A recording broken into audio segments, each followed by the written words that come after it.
and then a series of other people will help.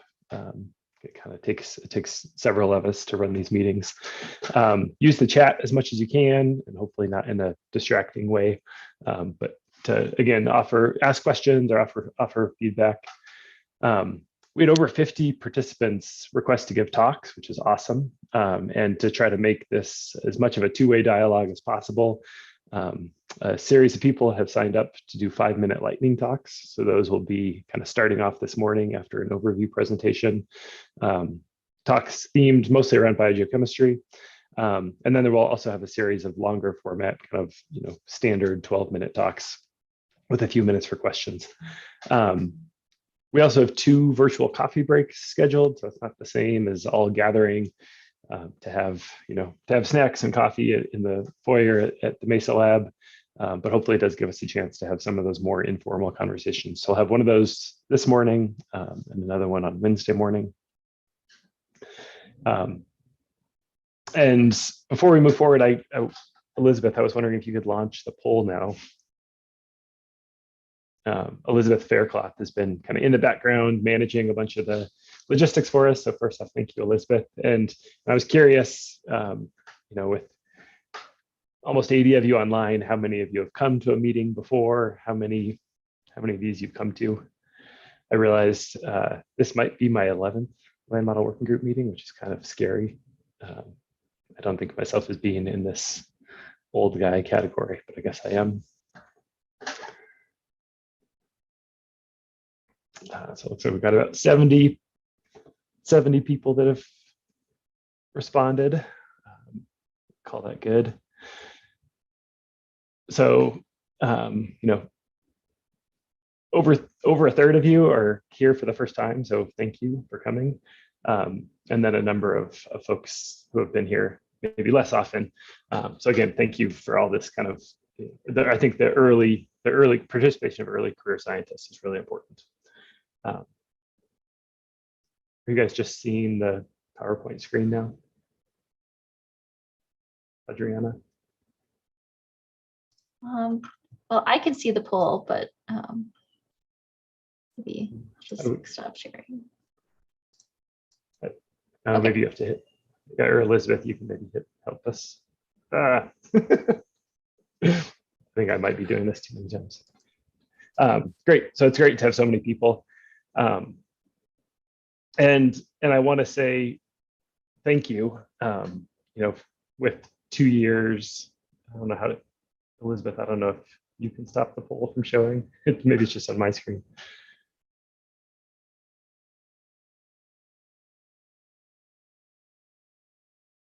So 2 years of basically working remotely, I think it's quite isolating, at least for me, and I think for many of us, at least at NCAR. And so having the kind of participation that we're having at this working group meeting, I think is awesome.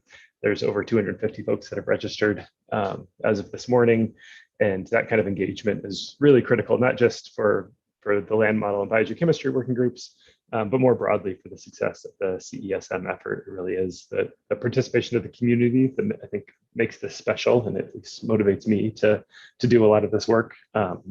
And so thanks for your engagement. I appreciate that it's not easy.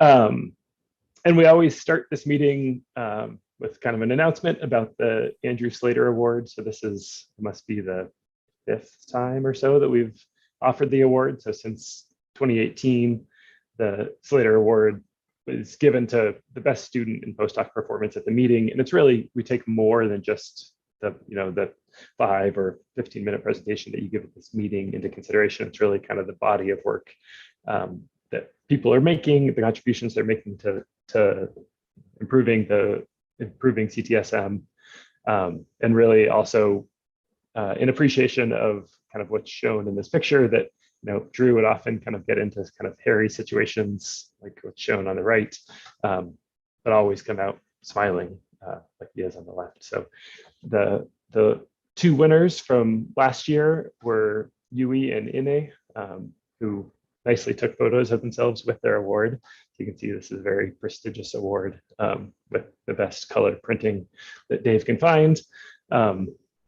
And we'll hear both from you and Nini again at this meeting, but for all the grad students and postdocs that are out there, we hope this is an opportunity for, we see this meeting as being a really great opportunity for you to share your science and hopefully get some good feedback from others in the CTSM community. So as we get started, there's kind of three main points to this presentation. We'll spend some time talking about upcoming and future model developments. I'll touch briefly on some of the community projects that the Land Model Working Group is contributing to and Biogeochemistry Works are contributing to, and then kind of focus on some upcoming work and where we're going in the next really year and a half as we get ready for Ctsm 3. So that's where we'll kind of travel in the next 25 minutes. And you can see that there's a ton of stuff that's gone into Ctsm 5.1. And the plan is to have a soft release of a stable version of the code that will be made sometime this spring. So sometime in the spring of 2022. There's obviously too much here to go through in a lot of detail. But the reason that we want to do this soft release is there's both a number of science features as well as bug fixes and improvements to the software engineering and the way that the models put together that we think is important for the community to be able to have. And so having this stable tag, I think will improve that moving forward. And also on the slides or on the link that Elizabeth shared to the agenda, which has links to this slide, you can see this, kind of go through it a little bit more carefully. You can also click on this image and it should take you to the wiki on the Ctsm GitHub page, and you can kind of dive into these different pull requests and features a little bit more often. So there's links to all of this stuff, mostly all through GitHub. So I'd encourage people who are interested in any kind of single component that's here. We'll hear about many of these at this meeting, and I'll touch on a few in the next few minutes.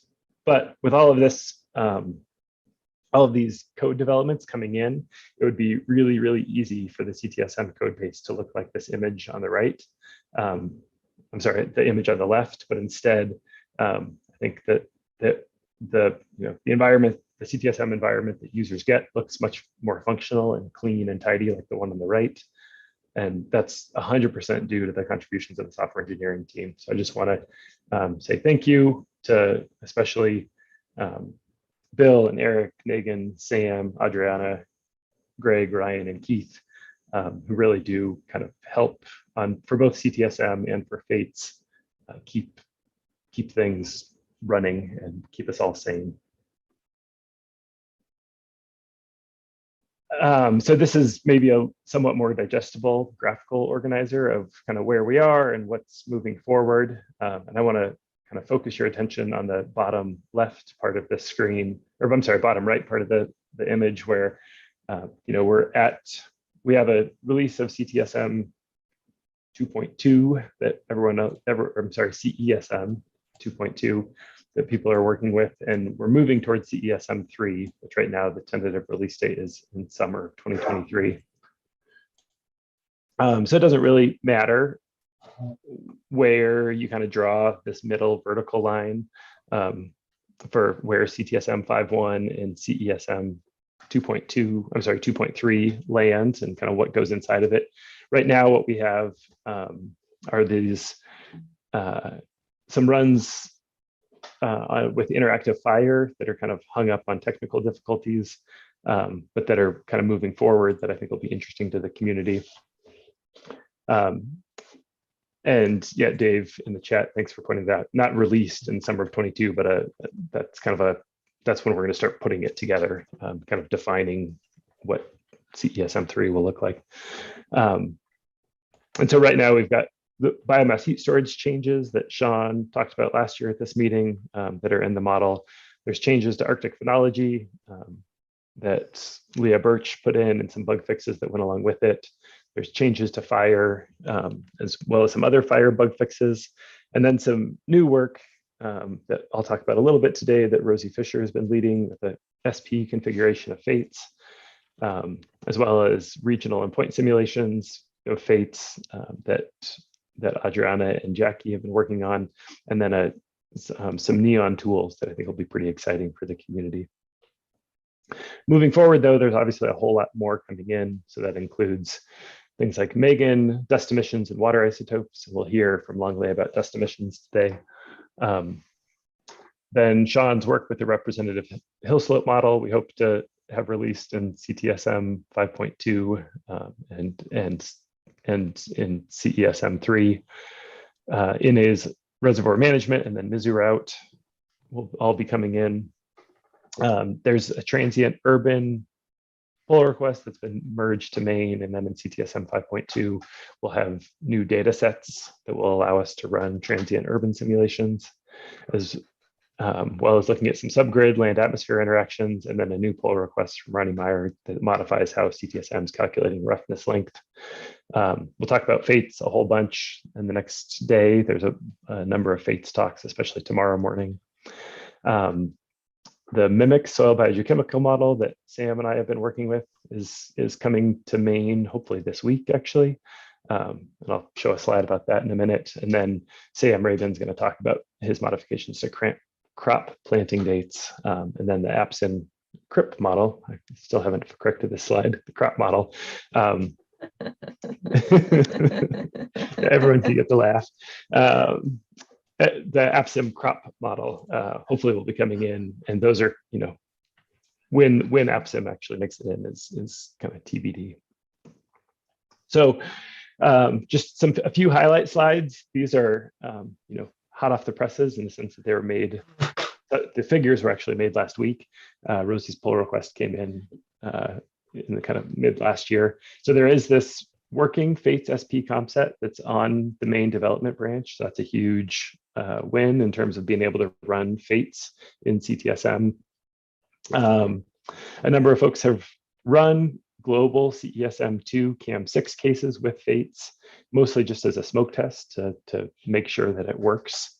And then last week, Keith was able to make diagnostics plots and ILAM plots using the Fates SP configuration. So this is not intended to be a beauty contest at this point. And so the albedo differences and the kind of ILAM checkboxes are really just to show that now we're able to actually start evaluating the science that we're doing with Fates kind of with the tools that we already have in hand. And so, Fates offers just a wealth of additional features and complexity, and being able to use things like the diagnostics package and ILAM are going to be critical, both on the CTSM side and the Fates side as we work to kind of iron out some kinks and improve the model.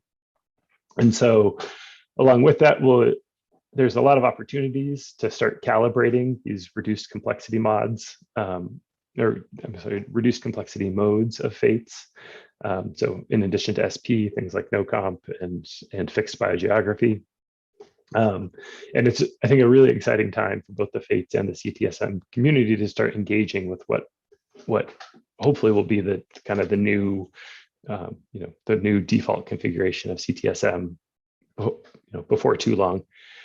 In the short term, though, we do have this challenge of supporting two models in the sense that, new code modifications that come into the big leaf model, if they're relevant for Fates, we have to figure out a way to kind of handle that exchange to make sure that the improvements that we're making to the big leaf model also kind of get brought into Fates, which involves coordinating both on the technical side and scientifically across models. So that's something we can kind of be talking about in the next few days. Another challenge or opportunity for running Fates is integrating land use change. And so Peter Lawrence, along with Charlie Coven, Jennifer Holmes, Dave Lawrence, and others are working to make that happen now. Again, the slide's too complex to totally ingest. It's on the slide deck if you want to look at it more carefully, but really, our goal is to be able to run transient land use, land cover changes with Fates. And part of that starts with the data sets. So Peter's working on that. Oops. Another feature of Fates, I think that it's going to be really critical for kind of as we all learn about the model and develop different components of fates. I think Jackie's work in the tropics is a really nice example of that. So she'll talk about this work tomorrow, but I just wanted to share this one slide that, so across in these pan-tropical fates simulations, Jackie's looking at dynamic ecosystem assembly and especially focusing on how fire shapes both biomass and forest structure. So on the top panel here are observations from Saatchi of biomass and GFED fire emissions. And then on the bottom are what fates is representing in a fully transient simulation. I'm sorry, a fully kind of free running fates. And one of the things that kind of stands out is that Jackie's new simulations are able to capture reasonable biomass. And one exception is in kind of, if you can see down in the Atlantic forest of South America, where we're getting the wrong answer, but for the right reasons. And so these simulations don't have anthropogenic land use or land cover change in them. And so the Atlantic forest is growing in Brazil like it should, kind of absent land use change. And so the dynamic ecosystem assembly is capturing observed vegetation distributions in these runs, and the active fire regime and plant structure is essential to capturing the biogeography of where grasses and forests are. And so Jackie's still kind of investigating some of the high biases in burn fraction, especially across Africa. But it's promising that this work is kind of moving forward. So these regional applications of fates, I think, are one way that we'll start learning as a community more about the model. And then the other is in some point simulations. And so Adriana is taking the lead on running single point simulations of fates at NEON sites. And so she's taking the NEON aerial LiDAR and hyperspectral imagery from the Airborne Observatory platform, and able to come up with these cool 3D renderings of stand structure and species distribution. Then she's running this through a Bayesian parameter calibration and able to initialize the model with current stand conditions to then look at things like GPP. This is preliminary results from Bonanza Creek, and then comparing them to NEON observations. So Adriana will talk more about this tomorrow, but it's just super cool application of both fates and these new NEON tools that I think will be really valuable moving forward. In addition to the fates work, Sean's making some nice progress on the hill slope hydrology model. And I think my animations on this got a little bit messed up. And so in the hill slope hydrology model, he's downscaled both meteorology to get effects of aspect and elevation in controlling both the radiation budget and the precipitation that happens in lowland and upland sites. And so you can see from these preliminary simulations that by downscaling in meteorology, we're able to get more snow in the upland site, more precipitation, more of that precipitation falling as snow, kind of down the spine of the Sierra, whereas the lowland sites don't see as much precipitation and they don't accumulate as much snow. And so in the kind of 1D single grid cell configuration of Ctsm, most of the grid cells look like these lowland columns, and we're not able to resolve the impact of elevation in generating snow in the high Sierra. So this is, again, a really exciting way that we can start thinking about some subgrid heterogeneity in ways that really affect the hydrologic cycle.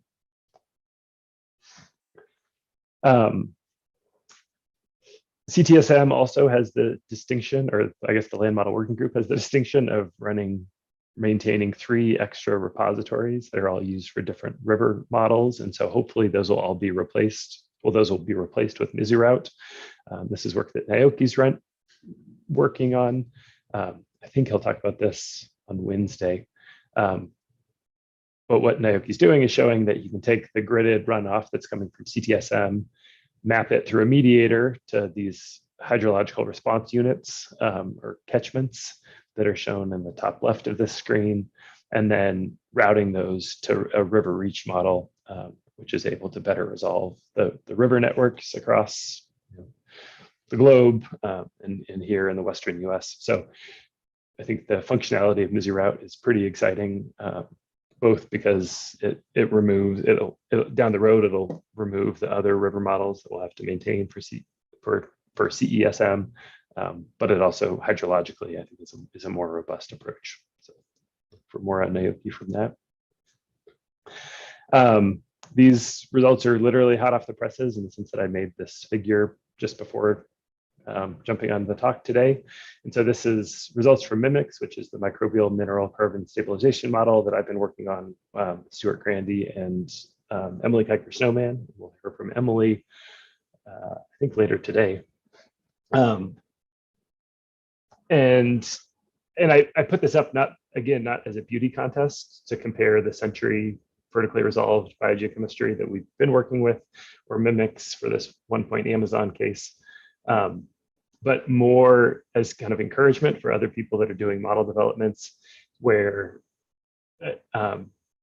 as a way of kind of doing your code development. So in these simulations, especially, additional testing is needed. Accelerated spin up is required for MIMICS for us to be able to run this globally. But we're merging the development branch onto main soon. And it's mostly to kind of avoid the overhead of having to maintain a development branch for a really long time. So as other, if you're doing code development and can work with the software engineers kind of along the way to merge to main, maybe before the work's totally ready to go scientifically, it really helps just on the technical side of avoiding kind of complicated merges from branches that have diverged too long from the trunk.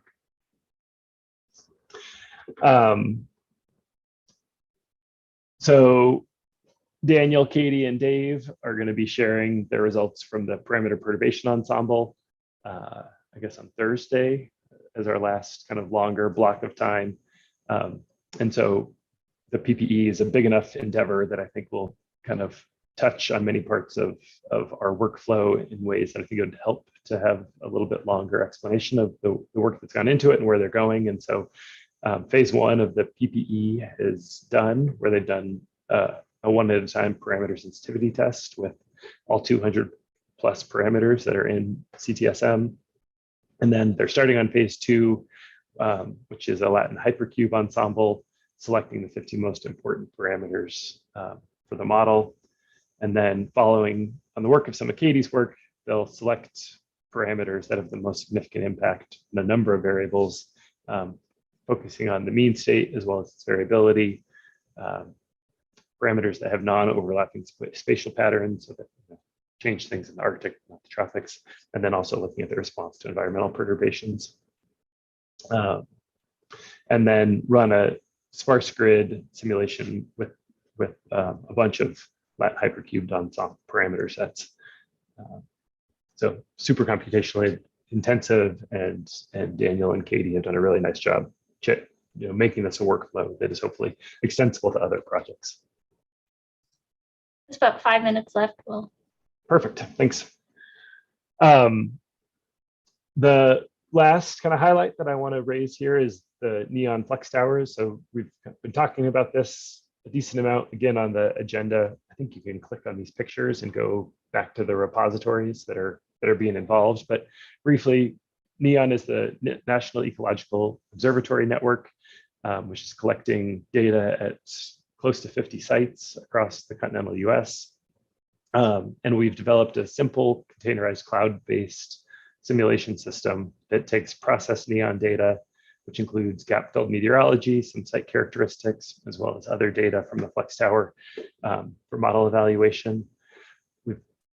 We're feeding that into single point runs of Ctsm and looking at ecosystem states and fluxes. And then Megan and Donica have also put together a number of tools for analysis, including scripts that are really designed kind of for beginners and people that are just getting used to using models to access and visualize the data.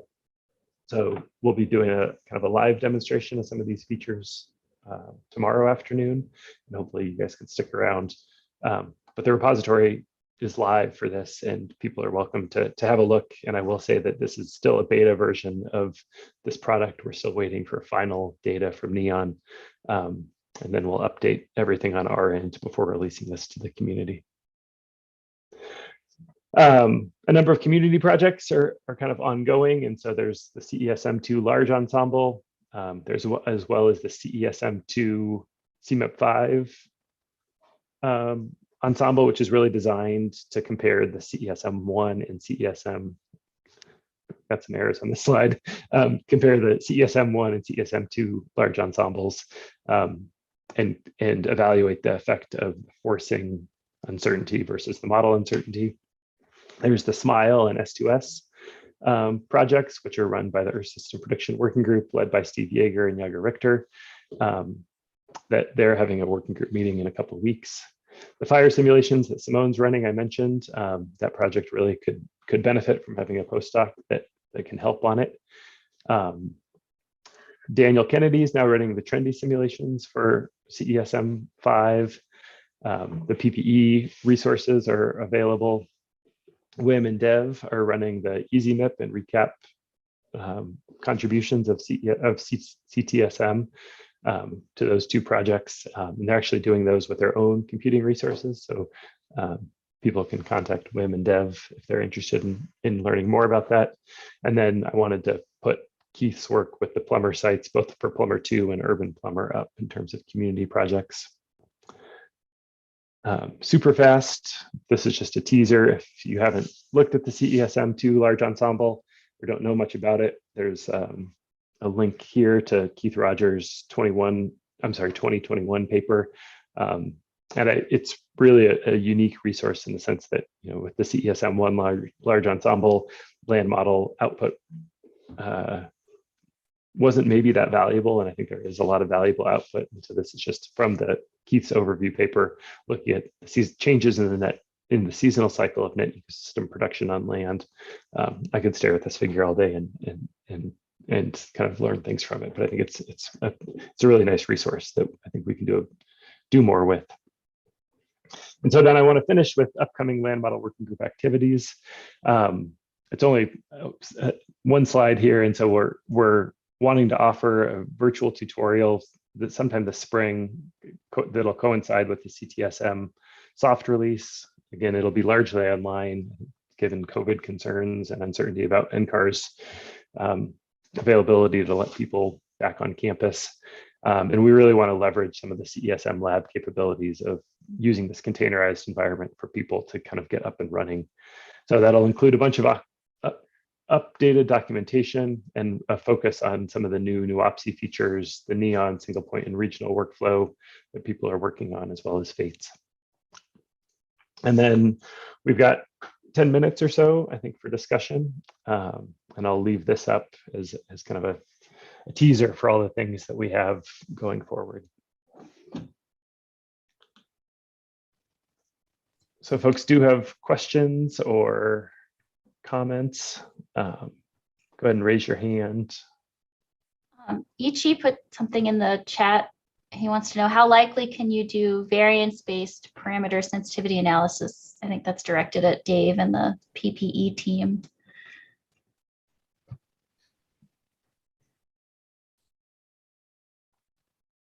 Or Dave Ichi, or maybe Daniel, you want to clarify.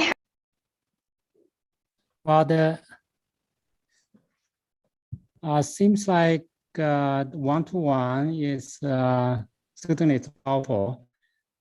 And I just curious how likely you can use the variance-based sensitivity analysis for your PPE.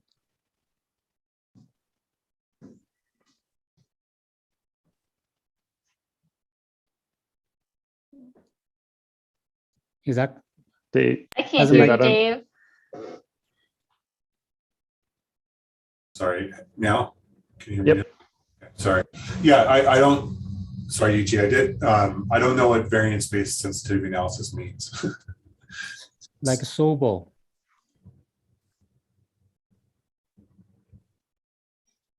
SOBO method or Yeah. alike, yeah. Yeah.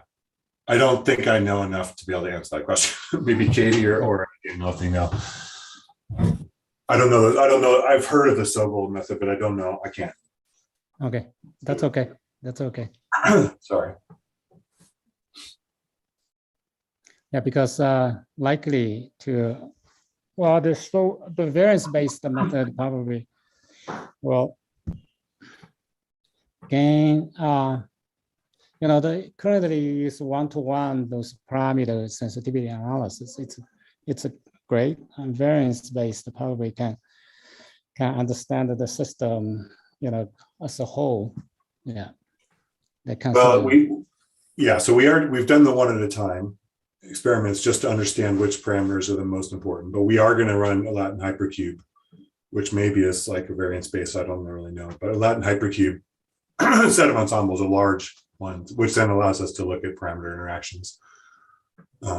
So I'm not sure that answers your question, but yeah, we're not intending to just look at one at a time. That was just a preliminary step to identify which parameters are having the most impact and when and where in what situations. Well, thanks, Dave. But there'll be longer discussion on. Yeah, a lot more on Thursday. Get kind of into the session on Thursday, Yuchi. Other questions or comments?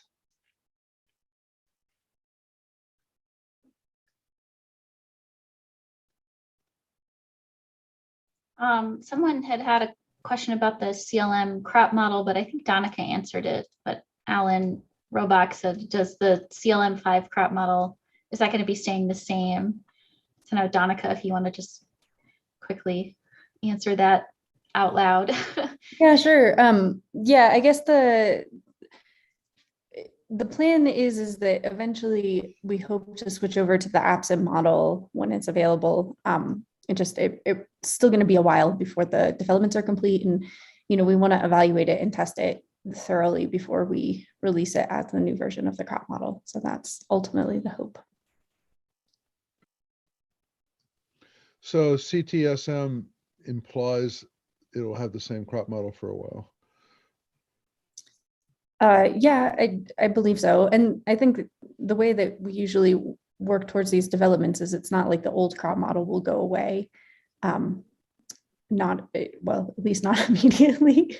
And I don't, maybe not ever, but the new crop model will probably be something that will be switched on by default in a lot of our default simulations. So you should be able to toggle back and forth between them, the different versions.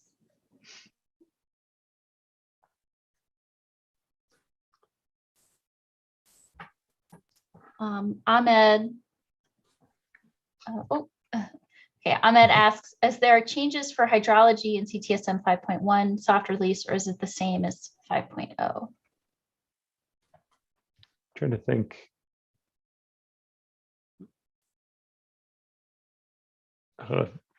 Dave, do you have there been, I can't think of big hydrology changes that have come in. I don't think there's any specific hydrology changes except for the parameter changes. Oh, right. Parameters Hydraulic stress. Reset to something a little bit closer to the to being more water stress more often. Hill slope hydrology is an option, but it's not on that. It won't be on the main trunk. Yeah. And then go ahead, Dave, you had your hand up.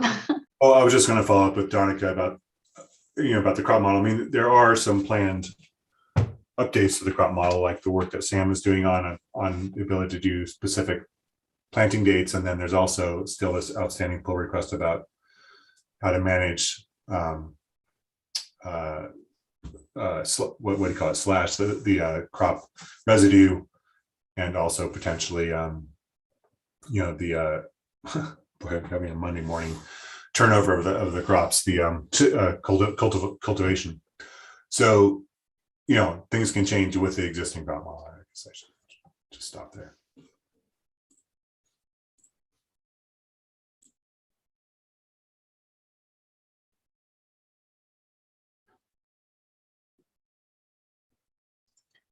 Daniel, I know you posted something about the PPE. I don't know if you just wanted to address that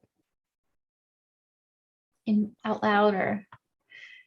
Yeah, I mean, I'll talk on Thursday, but just in terms of what Ichi was saying, I think some of our sensitivity analysis is going to be a bit hamstrung by how hard it is to come up with ranges for all the parameters.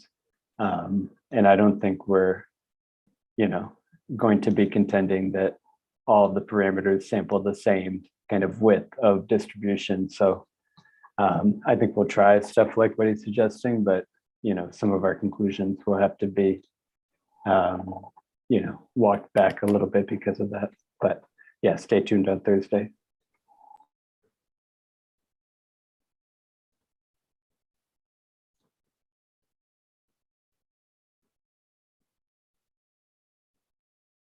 And I guess maybe I might share the screen again, just because it's useful here. I think one of the interesting, or one of the exciting parts about the PPE is that we branched it at CTSM 5.1, but then the plan is to bring it back in before the CESM 3 release, hopefully with kind of our best parameter estimates and updates to that'll also then include a bunch of code updates. But the idea is that we'll be able to run the PPE and hopefully kind of calibrate or tune CTSM 6, hopefully with less pain than it was for CLM 5.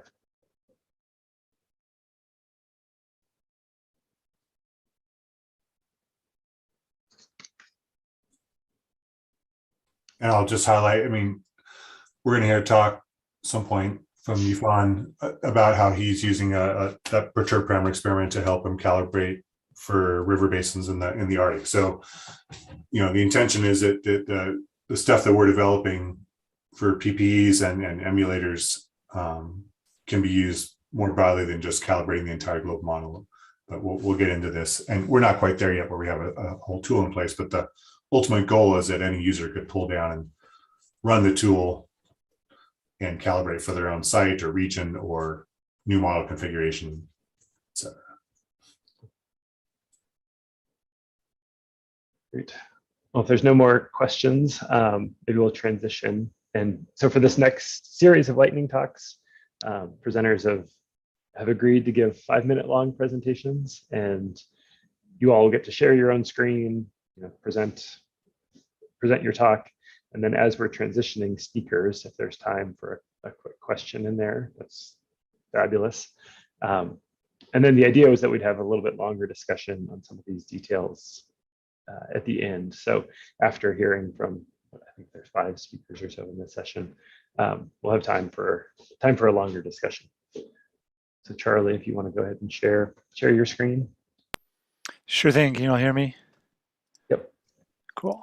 All right. So yeah, so I'm going to talk about a proposed design for idealized emissions-driven overshoot and what I'm calling a climate restoration scenario. And so just to start off, so when we look at the long-term overshoot scenarios from the SSP design and CMIP 6, we learned something really important, which is that if you think about the temperature in response to cumulative emissions, that it basically holds true also when you go to net negative emissions. Basically, in the same sense that global warming is proportional to cumulative emissions, as you reduce the cumulative emissions, you go back on that. Although some of the models overshoot and some of them undershoot, and it turns out that whether the models overshoot or undershoot is basically a function of their zero emissions agreement, which I don't have time to get into. But the point is that the under negative emissions, that this TCRE plus ZEC governs this overshoot relationship. The question is, are there limits to this, and if so, what are they? So ideally, what we want to do is to ask this question is to look at this under these idealized 1% runs, 1% concentration runs that are in CDR-MIP, and these experiments, which basically go 1% up and then 1% down in concentration, and these experiments were used to make this nice figure in the IPCC AR6 that shows all these lags of various things in response to CO2 concentrations under this scenario.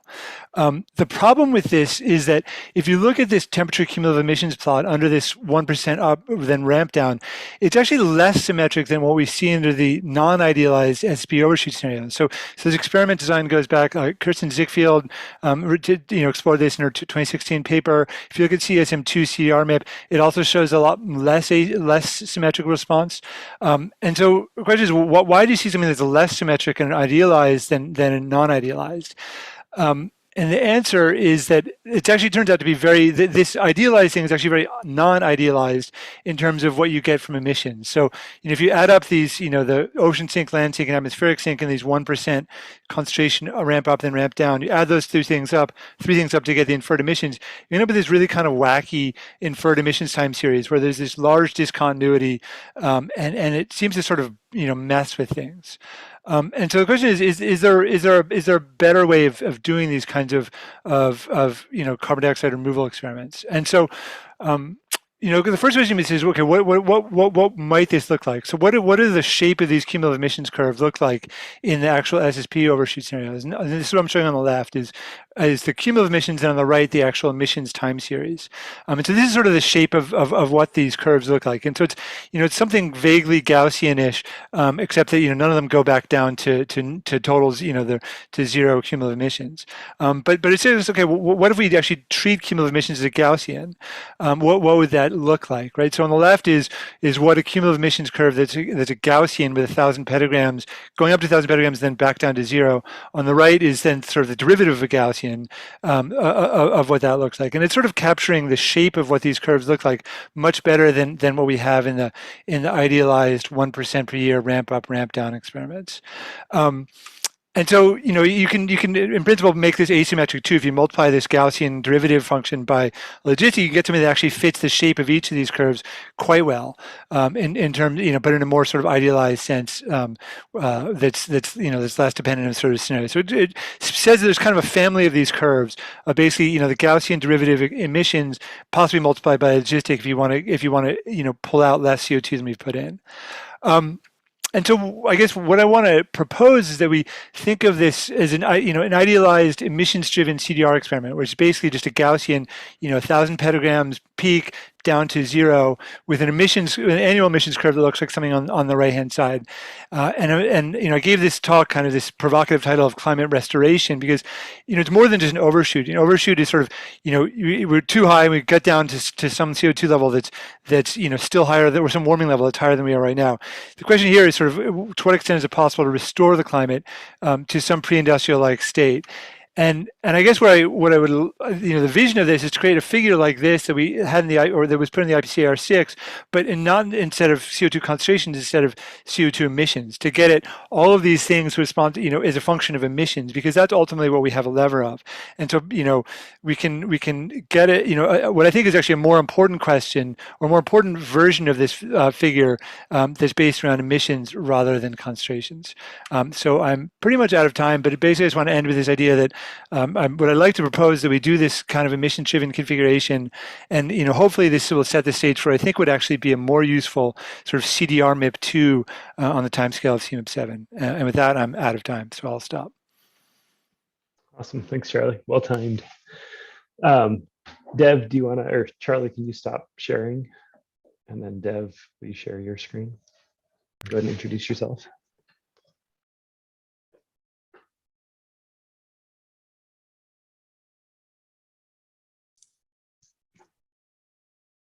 Yeah, we can see your slides. Oh, yep. Now we hear you. Perfect. Go for it. Okay. Yeah. Thanks, Dave. Yeah, my name is Dave. So I'm postdoc at the University of Oslo, Norway. I'm working with Professors Terrier and Frode Stordal. I'd like to show the methodology of dissolved organic matter implementation in Ctsm today and get a feedback from the community here.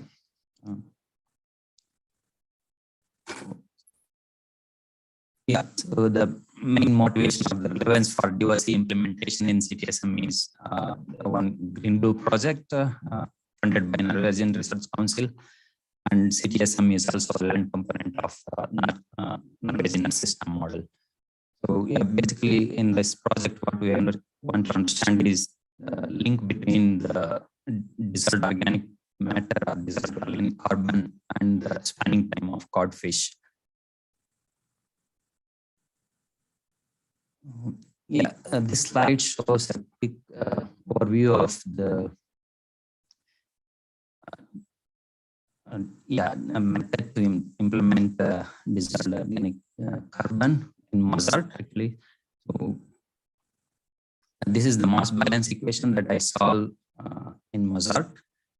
So basically there are three. Mozart divides a spatial unit into three hydrological units, and I apply this mass balance equation for each hydrological unit in Mozart. And this is that is rate of change of the DOC storage in a control volume is equal to the net rate of advection of DOC and the net formation of DOC. This is like the source minus sink term. So yeah, in Mozart, basically I just follow the methodology in Mozart. Whatever we have, that is the surface runoff that goes through the hill slope, and then subnetwork attributaries receive the runoff from the subsurface from the hill slope, and then the subsurface runoff. And then main channel routing receives the water from the tributaries within the spatial unit are routed from the upstream grid cells. And then it routes to the downstream grid cells or to the oceans. So I solve the mass balance equation for each spatial units. And the method is like Euler's iteration method applied. This is listed here.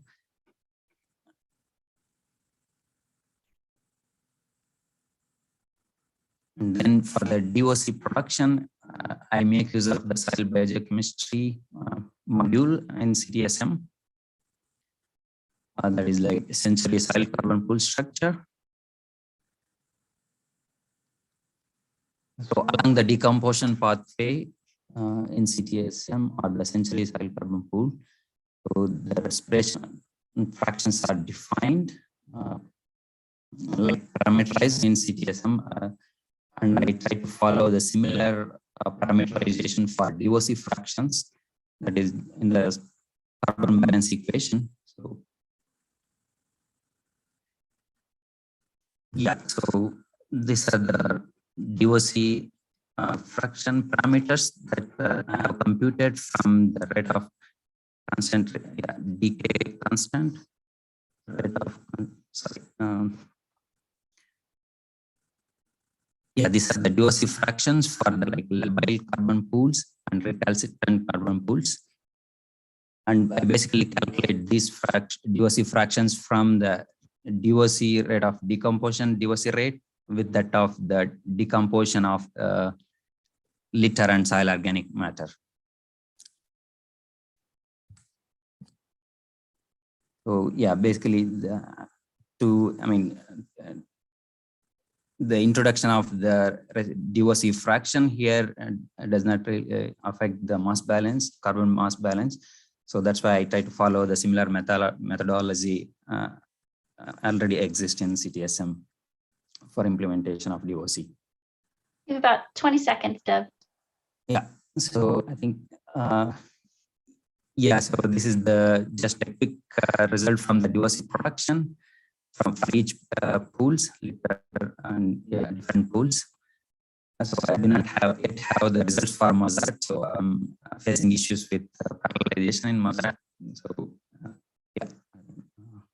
thank you. Thanks for your attention.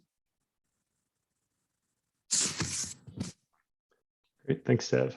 Let's see, I think I moved my agenda. Gordon, I think you're up next. But while Gordon's sharing his screen, Dev, I'm curious if you've tested this, if you're just testing this over Scandinavia, or if you've also done global tests as well. It's first time testing over Scandinavia. Okay. Cool. Thanks for the update. Perfect, Gordon. We can see your screen. Okay, great. Thanks, Will.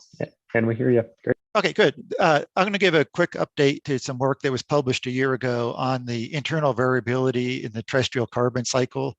If you're not familiar with the concept of internal variability, it arises because of the imprecisions in the initial atmosphere and ocean states that produces different climate trajectories, each with its own random sequence of unforced variability. And the key thing here is each is an equally plausible realization of climate change. Clara has a really nice overview paper in Nature Climate Change about this, but where you really see it is these spread among these ensemble members. So what last year, Donica, Will, and I published a paper in ERL where we looked at the preliminary results of this internal variability. At that time, it was an 11-member ensemble from CSM2 from 1850 to 2014. They varied in initial conditions. We looked at the last 55 years of that. And what you find really easily on this is that single realizations can produce spurious trends. And so this has a lot of implications for model intercomparisons, for comparing models with observations, for interpreting the observed trends, whether they're forced or unforced trends, and also this a lot of implications for uncertainty reduction. And one other thing we found was that this ensemble variability is much smaller at large spatial scales and long times. So what I've done since then is switched and looked at the CSM2 large ensemble. This is what Will referred to earlier in his presentation. It's a 100-member initial condition ensemble. There are 5 different initialization techniques. There's macro initializations where the members differ in or initialize in different climate states. And therefore, what's called micro initializations, they're initialized in different years of the simulation of the pre-industrial control, but the spread is generated by an initial perturbation on the order of 10 to the minus 14th to the air temperature field. So that's the only way that the variability is generated within one of these ensemble initializations. Okay, so here's what we're looking at here for gross primary productivity. I'm only looking at 50 members of the ensemble, not the full 100. And I'm looking at the last 25 years now, not the last 55 years. And that's because I really want to focus more on the observational period. A 25-year record from Ameriflux or FluxNet would be a pretty long set of observations. So what can we understand in terms of like a 25-year time scale? This is the trend in GPP over that 25-year time scale. You can see it, the stippling is statistically significant increases, and you can see increases throughout much of North America. This is the variability, the standard deviation of the trend among ensemble members. And this is 2 ensemble members. These are the ensemble member with the highest trend and the lowest trend. And of course, you can see really big differences in Alaska. You also see across North America where this has a significant trend and this one doesn't. And so we see this ensemble spread, and it's pretty large among these members. This is what I would actually call sort of a false negative. It's saying there's no statistically significant trend, whereas the ensemble mean has an increase. So we see these type of variability. This is looking at a single cell. This is the Northeast corresponding to the Harvard Forest site. This is the ensemble mean over the 25-year period, and this is the variability across it with the lowest trend and the highest trend. This is the statistical distribution of these 50 trends of the 50 members. And what I want to say here is there's a threefold range in the threefold variability in the trend. 4 of the simulations have less than, 4 of the 50 simulations have less than 100 grams per meter square per year increase over that 25-year period. 3 of them have greater than 300. So we see some spread even in the Northeast. This spread is all being generated by the atmospheric initialization. This is that statistical distribution for the full 50 members. This is the distribution for the 10 micro simulations. These differed in their climate states, but here are the 4 micro initializations that differ only in terms of this perturbation on the order of 10 to the minus 14th. And you can see it's pretty large across these, it's comparable across these different initializations. So that 10 to the minus 14th is what's causing all this. The last thing I want to do is to say we can ask how long does the memory of the initial conditions last? This is the soil carbon spread among the 50 members. You can see it's actually really small to begin with, the initial condition spread, and it remains small throughout the simulation. But it's about the first 20 years or so in which the spread of these simulations can be statistically significant related to the initialization. After 20 years, the memory disappears. So it's a very short period in which the initial conditions are remembered. And that's where we are now with this. There's still a lot more to do, but I think there's a lot of good things in the large ensemble. So I'll just end it there. Great, thanks, Gordon. Shuli, I think you're up next if you want to share your screen. Okay, yes.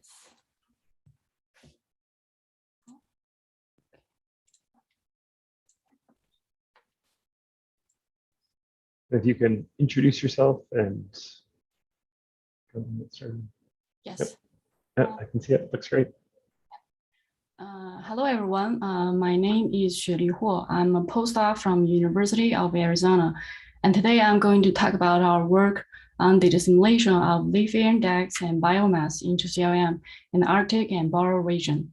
As we know, the climate change in the Arctic and Polar region is unfolding faster than anywhere else. And we can utilize the service model to help us to understand the carbon dynamics in this region and climate change. However, there's a persistent model error in estimating leaf index and biomass in land surface models. So what we want to do in our project is to employ data assimilation technique to assimilate leaf air index and biomass observations into CLM to correct the model errors in estimating those two variables, and then assess the impact of data assimilation of LEI and biomass on the carbon dynamics in this region. So here you can see this is our study domain, which consists of Alaska and Northwest Territories of Canada. And this is, in our research, we employ the DAR-CLM system, which modifies the state values in the reserve files of CLM after assimilating observation. And then the modified reserve files will be used for the next model run. And our model resolution is 1/4 degree by 1/4 degree, and we use 4D CAM6 analysis forcing ensemble data. The simulation period is from 2011 to 2019. On the side of data simulation, we assimilate Moody's leaf index and the newly developed machine learning product of biomass into CLM, and both of those observations were interpolated on the model resolution. The novelty of our data simulation is that first we implement different inflation schemes according to the temporal and spatial characteristics of observation. And second is that we update all the above ground and below ground carbon poles in the result files of CLM at each assimilation time. So here you can see the time series of LEI and biomass. The orange line is from the free run or the control run. The blue line is from our simulation run, and the green line is observation. So what you can see is that both LEI and biomass in our data simulation experiment are decreased, and they are close to the observation. For LEI, the mean value is decreased around 59%, and for biomass, the mean value is decreased around 72%. So here you can see the spatial distribution of leaf air index in the top row and of biomass in the bottom row. As we can see, compared to the observation in the third column, both leaf air index and biomass from the free run in the first column are highly overestimated in most regions, in most areas of this region. And after simulating LEI and biomass observations, both of the two variables in our dissimulation experiment in the second column are much closer to the observation. Since we change LEI and biomass, we expect there should be also changes in carbon fluxes. So here you can see the annual GBP, ecosystem respiration, and the net ecosystem production. For GBP, the mean values decreased by around 41%, and for ecosystem respiration, it is decreased by around 23%. For NEP, it is positive in a free run, which means this region is a carbon sink. However, in our distillation run, then the value is negative, which means this area is turned to be our carbon source, which makes sense because the decrease of ecosystem respiration is not as large as that of GBP. And if we look at NEP at seasonal scale, what we can see is that the carbon sink period when NEP is positive in the free run starts from early May and ends in late August. However, in our distillation run, the length of carbon sink period is shortened to be around 2 months, which indicates the length of carbon sink period is decreased by around 1.5 months. And if we look at GBP and ecosystem respiration at seasonal scale, what we found is that in wintertime from November to February, GBP doesn't change much. However, the ecosystem respiration in our distillation run is smaller, and which means less CO2 is released to the atmosphere during wintertime in our distillation run. And also we have some analysis related to water and energy cycle, but I will stop here and welcome any question. Thank you. Awesome. Thanks, Julie. And if you don't mind stopping to share your screen, and Yadu, can you share yours? Yeah, can you see my screen, Will? Yep, that looks great. Go ahead.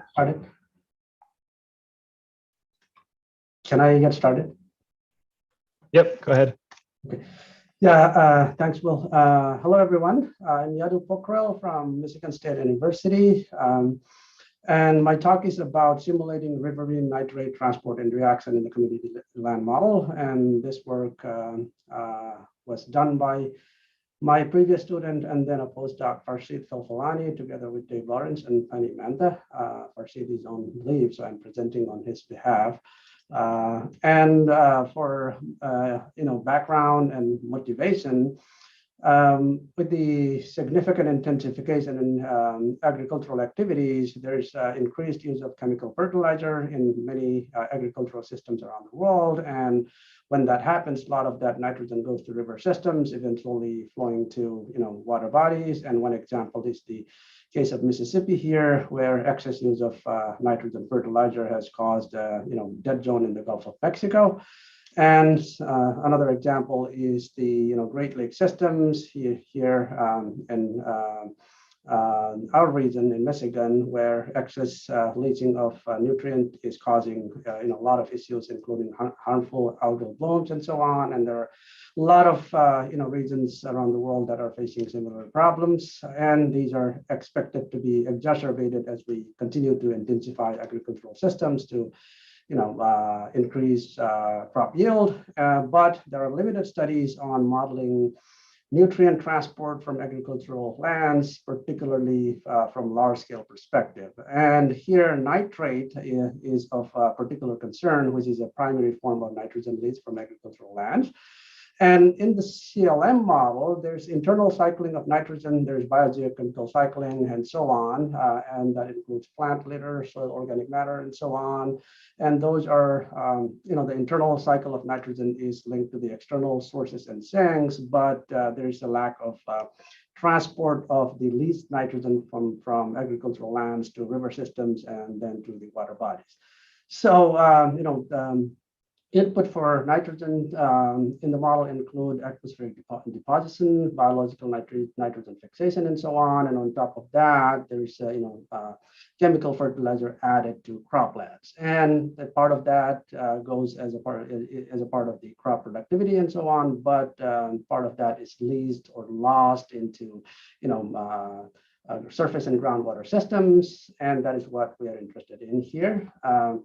And I'm not going to spend too much time here, but nitrogen leached in CLM is a function of the dissolved inorganic nitrogen content, and that is determined as a function of base flow or surface flow, depending on whether it is leached to surface water or groundwater. And that nitrogen eventually goes to river systems, but the routing part is currently missing. And in this study, what we did is we implemented an advection dispersion reaction equation in the Mozart river routing scheme.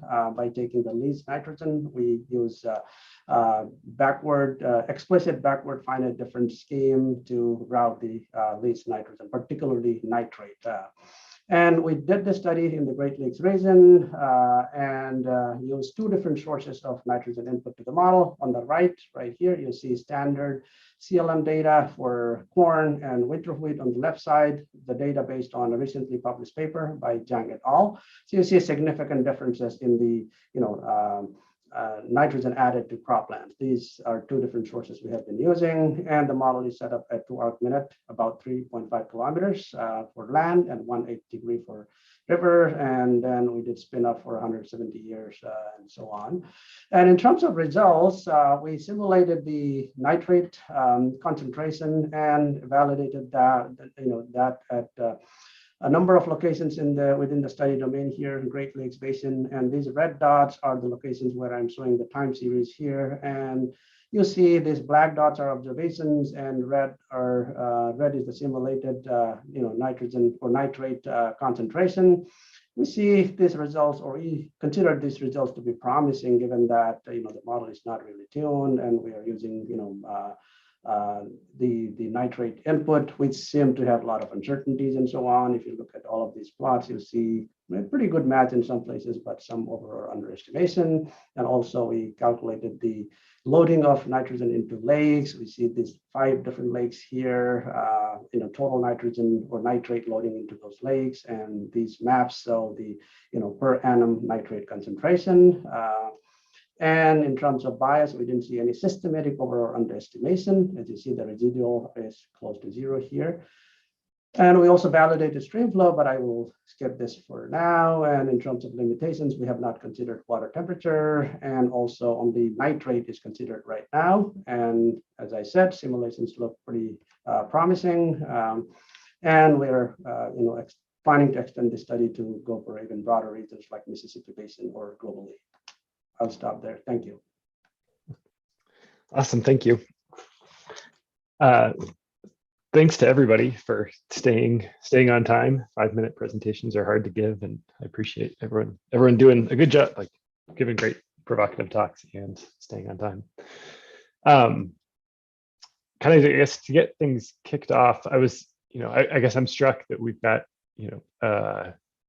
DOC coming in from the Norwegian group and Dev's work, and then these nitrate additions to Mesoraut, they're coming in with Yadu's group.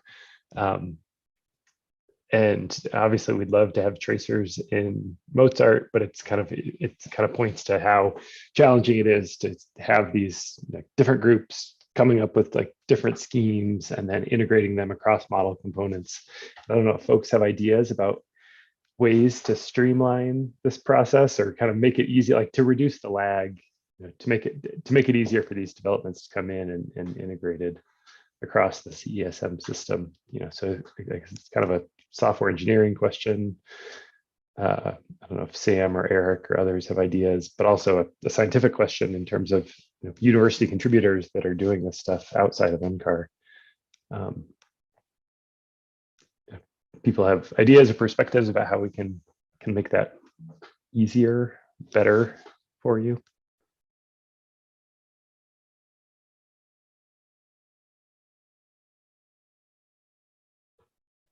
Yeah, Dave.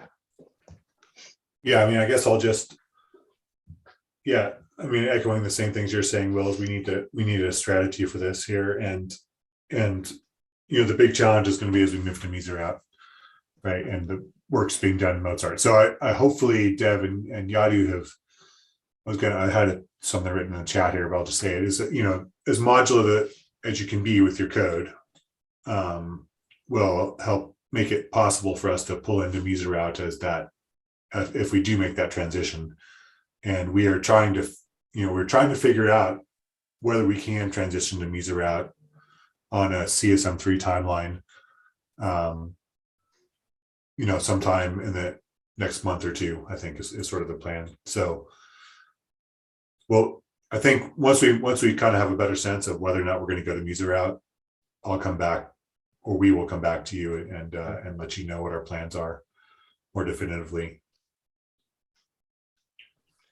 And I guess another thing I thought of with Yadu's presentation and thinking about stream temperature, CESM as a group needs to think about stream temperature and getting stream temperature output to the ocean. So that's if your group can come up with a solution for that, I think it'd be fabulous. But it's a bigger problem that all of CESM needs to start working on. So don't feel like you need to necessarily take that one on your own. Yeah, Yoki has a proposal and review on it. So okay, yeah, another possibility. that's great. And regarding developing in a modularized way, we are doing that, Dave. So it's going to be probably not too difficult. Of course, it takes some time, but it's not going to be too challenging to port this into easy route at some point. And yeah, that stream temperature part we have been thinking, but we have not really started working on that. So if you if Naoki has that proposal, and if that work gets started, then we may be able to contribute or do it together so that these things can be integrated. Yuchi. I may ask a question for different subject. Yeah, totally. Okay. Well, my question is for Gordon. Gordon, you have done a great job to quantify the internal variability and its impact on land model predictions. And how from here, how would you move forward? Sorry about that. Well, yeah, okay, so Ichi, yeah, that's a really great question and a hard question too, because I'm not sure what it means to move forward. You sort of known this because I've talked to you about this, but I'm sort of developing from the internal variability work, this idea that we have to rethink what we mean by uncertainty reduction. It's easy to quantify uncertainty, but how we actually reduce it is harder. In a sense, the internal variability is the irreducible uncertainty. You can frame it that way. If it's generated strictly by the atmosphere, maybe you can, there are two issues. Is the atmosphere generating too much variability? And is CLM too sensitive to that variability in the atmospheric forcing? We don't know the answers to that yet. But I sort of see this as like the irreducible uncertainty in some ways. And so we just need to rethink what we mean by reducing uncertainty. Maybe there's some uncertainty that we have to just sort of live with.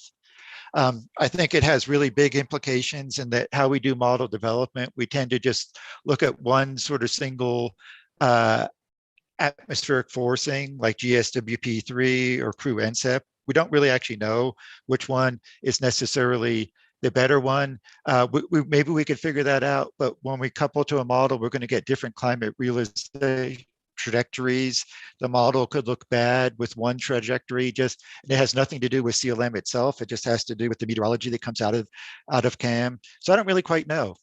I think there are a lot of issues, but I don't really know quite what it means, other than we do have to start working with large ensembles and ensemble means. That's the easy thing, of what we're going to have to start doing. But conceptually, philosophically, I think there are a lot of implications of this.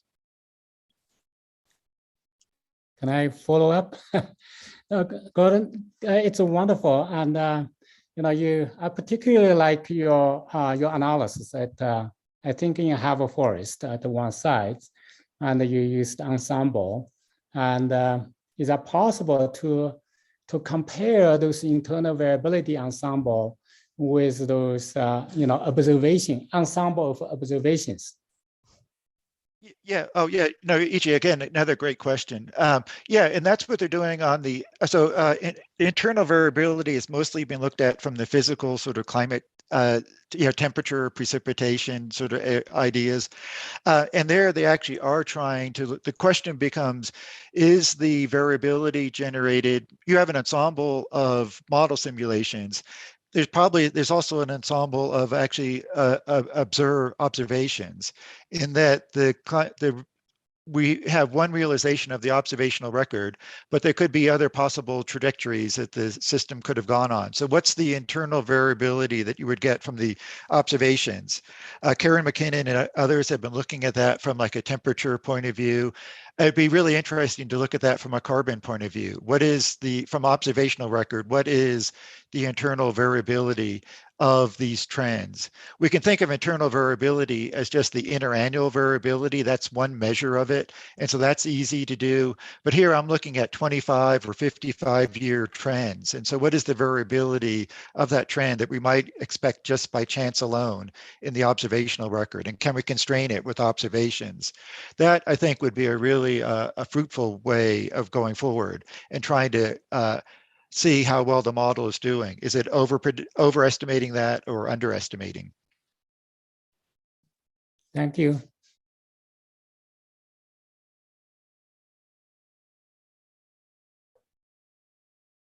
Yui, do you want to go ahead and unmute yourself and ask your question to Dev? Hi, hi Dave. Yeah, it's just like I said in the text chat. It's like you mentioned, like your model has been like kind of like validated in the Scandinavia region. So, can you provide some insight about how do you like expand your model to other regions or even global scale? So, I guess probably depends on if you can have some like derive some like observational based or some very coarse data set. Thanks. Yeah, sure. Thanks. Yeah, there are actually a lot of observations coming up, and yeah, they assimilate on global scale. Simulated data. There is a lot of literature available. I can share if you. Yeah. Thanks.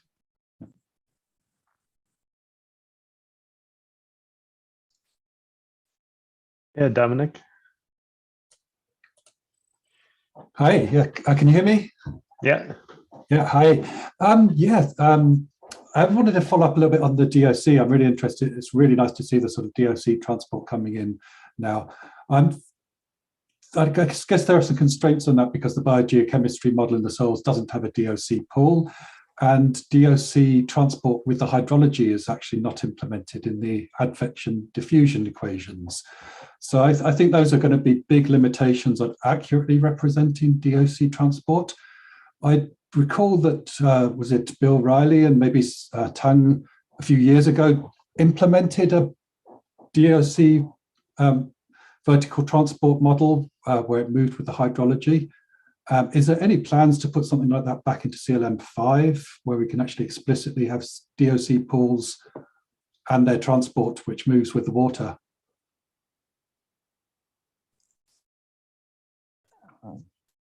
Can I answer? Yeah, I mean, yeah, go ahead. So I think, yeah, there are no plans for that. I mean, for me, it's, yeah, mainly I'm just trying to export, and it's mostly based on as a tracer to the Mozart, and Mozart transports it. So far, yeah. I agree that would be a challenge to implement. Yeah. Can I follow up, Will? And I think it was the better model, or some aspect of the better model, I believe, that was allowing you to do that. No, we don't have any plans, unfortunately, to include the better model. So yeah, it's a limitation that we don't have a current solution for or plan.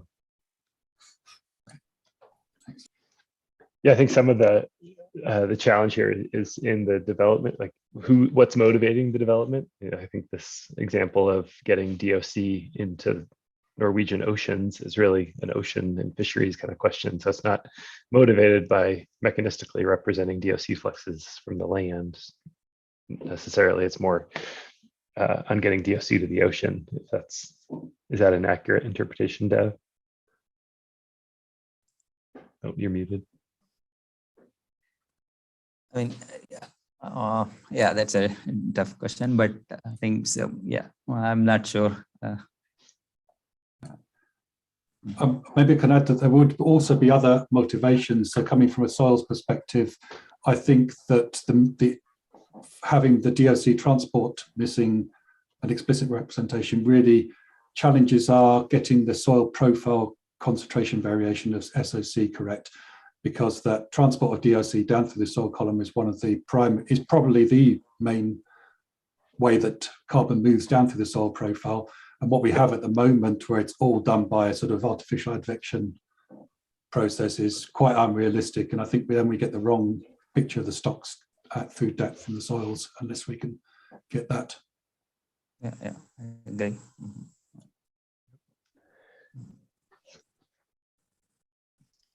Laura had a question in the chat for Gordon, so I guess I can just repeat it. So she says, where are there areas where there are flux towers near one another that could be leveraged also to quantify variation across samples of a particular system type that from the model point of view are the same?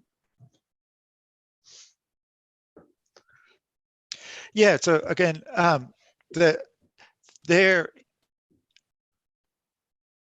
yeah, so it's interesting, when I'm looking, the problem I think where we're having is that we don't really quite know what how does this then relate to flux towers, I think is the big question. And Abby sort of is getting at that too with her question of how do you sort of constrain the expected variability from the observations alone. We're working at these flux towers and we don't really quite know, first of all, if the model is actually representing the flux tower very well itself. So I think in some ways we have to think of the model simulations as idealized, but I think we're seeing that there's a lot of variability there, but then how do we actually sort of start capturing this variability from the flux towers itself? That I don't really quite know how to do. Like I said, the work that I've seen that Karen McKinnon has done has been sort of the most advanced, and Clara has been sort of the most sophisticated I've seen. I don't know how you expand that to the carbon cycle, but I think that's a big sort of frontier. I think Dave's point in the chat too about, I think he was referring to my presentation about disturbance and is some of this variability just sort of related to the fires. That's a really good one too. That's something that we should look into, how much is disturbance sort of not just the atmosphere itself, but burning, creating this variability at the site level. So there's a lot of work to do here. I don't have the answers. I sort of putting this out as a way of sort of hoping people will get interested and help sort of provide some of these answers. Thanks. And then I just want to Laura actually asked a question a while ago for Charlie. So she says, where do you assume the negative emissions go in the Earth system, or is an idealized case, is it assumed, or as an idealized case, is that assumed away? Yeah, so in the emissions-driven run, it's sort of to or from a sort of arbitrary fossil reservoir. So just as you don't, specify where the, oil and coal, positive emissions are coming from, you don't necessarily need to specify where, where the geologic reservoirs are. But in this kind of, emissions-driven setup, it's implicitly assuming that it's a geologic reservoir and not, natural solution, not afforestation or ocean alkalization or something like that. Which, if we wanted to do, we could do, but if with something like FATES, you could put in afforestation, but that's not part of it. That would be more of a land use forcing rather than a CO2 emissions.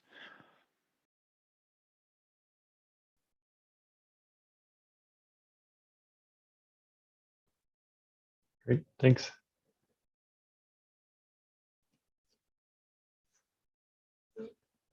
Yui, did you have a comment or a question about either a previous topic or something else? Yeah, just the following, Gordon's comment and also Abby's questions, like, regarding to the reducing the uncertainty of the internal variability. So I guess, because different initializations of the models actually could, simulate to different temperature or precipitation or the climate variables. So actually, probably, a pretty naive way to think about is to try to see if any one members in the large ensemble could be the climate forcing could be consistent with site simulation. So by doing that way, if you are confident about the lens process mechanism, so probably you can partially reduce the uncertainty of this pretty large ensemble. Yeah, just a clue.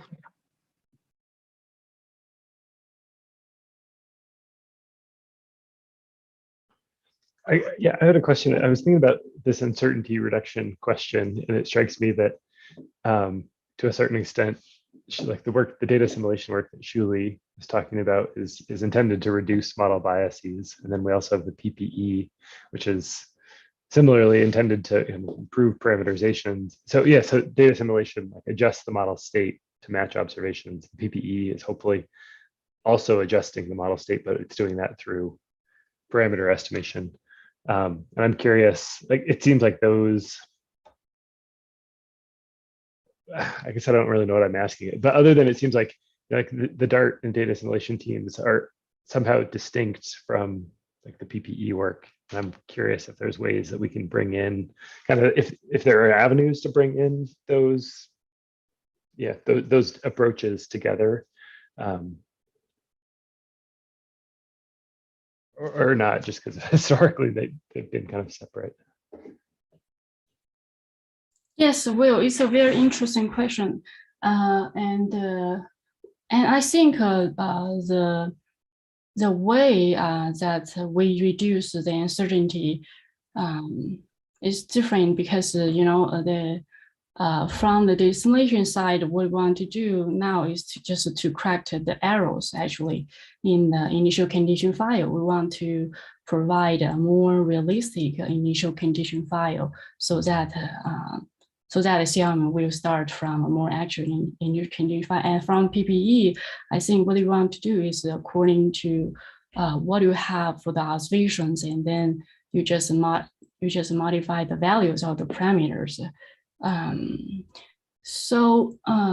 Each one has its limitation. Each one has its limitation. For example, if we stop simulating any observation in a Dart in a dissimulation system, and then just like Gordon showed that maybe in 20 or 10 or few years, the benefit of this correct initial condition file will disappear.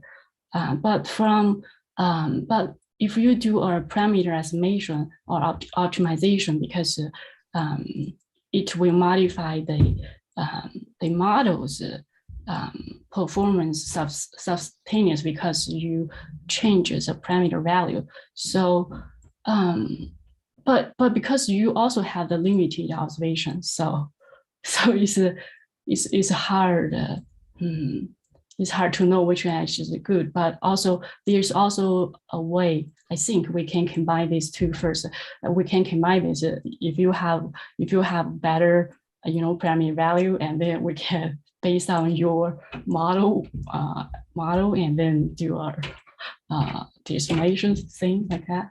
Yeah, that's my opinion. Yeah. Brett, do you want to add something?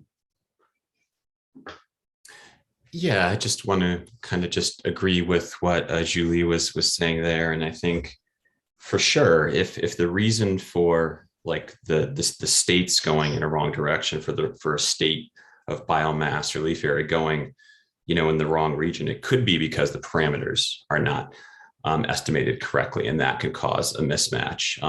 But data assimilation, can take into account more than just, parameter issues. For example, we don't have the right, species parameterized there.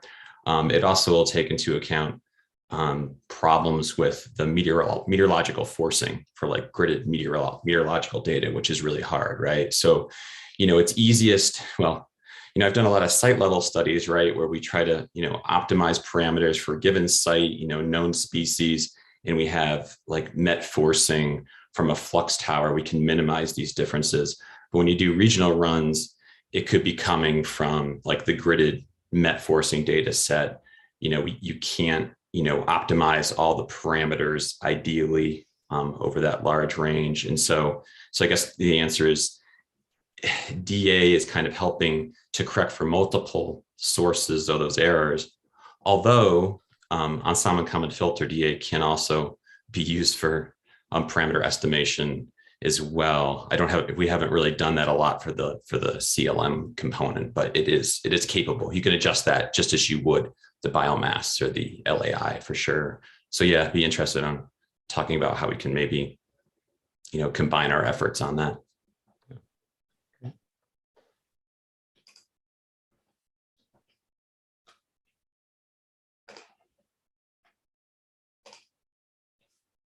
Other questions or thoughts on this biogeochemistry session? Adriana, I have to ask you, how does this work with fates? I'm so excited to hear your talk tomorrow, but in terms of from the work that you're doing with initializing fates with stand inventories, I guess that doesn't necessarily help reduce some of the uncertainty that Gordon was talking about. Oh, yeah, I mean, it definitely does. So, when you're running, I think if you're going to run the model from like bare ground to some estimated stand age, like say we thought the Bonanza Creek in Alaska, they're, most Alaskan forests, if you don't know the stand age, you might say it's like 100 years old. So we can run fates for 100 years from bare ground, but there's a whole host of things that happened at that location that didn't happen in the model because, we're at a local scale. And so, like there could have been a fire, but, so we can't add fires, but there's other things that like land use or wind, it's just, there's all these local effects when you're comparing at such a local scale that we just can't possibly model everything without a really detailed land history tuning. And so initializing to current conditions is definitely a great way to try to get at kind of reduce at least that uncertainty. And so some of the uncertainty I was looking at was parameter uncertainty. So using Bayesian statistical methods on independent data, so data that's not neon, to kind of get at what's the uncertainty in like our allometry parameters, and then apply that, take the posterior distribution from those parameters and use that as our new priors for fates.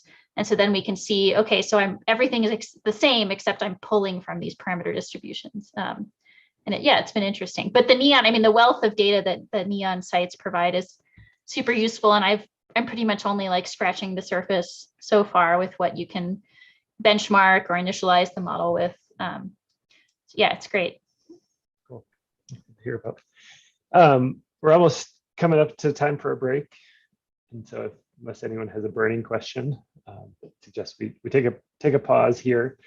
So we actually scheduled in, it's only 5 minutes, but a 5-minute break to, use the restroom, make a cup of tea, get a snack, whatever it is.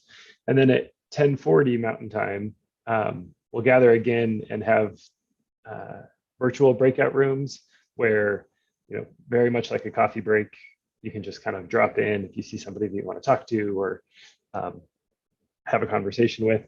So I think Todd will open up something like 10 breakout rooms for all of us, and you can kind of jump in and talk to or listen to whatever conversations kind of catch your attention. So you can feel free to stay on Zoom. Pretty much everyone's muted anyways, but you can turn off your video but come back in about 5 minutes for a virtual coffee break if you care to join us. So I'll see everyone in about 5 minutes.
I have no idea if any of you are actually there now. I guess that's the problem with everyone turning off. Oh yes, Todd's here, Peter's here, Shirley's here.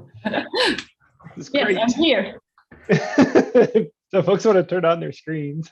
We're all going to head into breakout rooms, but that'll kind of help. And Todd, do you just want to open up the rooms and then we can all just join whatever room we want to? Okay, the rooms are open now, and you can click breakout rooms down the bottom and then join. Awesome. Very good. I see you all, or some of you in a breakout room, I guess. And I'll end them at 11 o'clock or before that. Yep. Yeah, just right up. I think 11's fine. Okay. Thanks.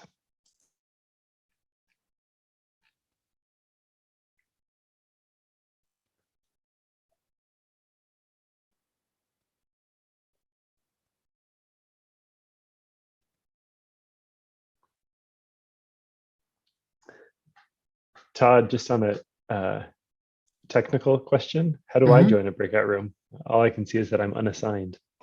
Or I think it may, oh, that, never mind. Click the unassigned button, you'll see the rooms, yeah, with the join. Okay, I see it down below. Got it. Okay. Cool, thanks.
guys are quick to turn off your videos.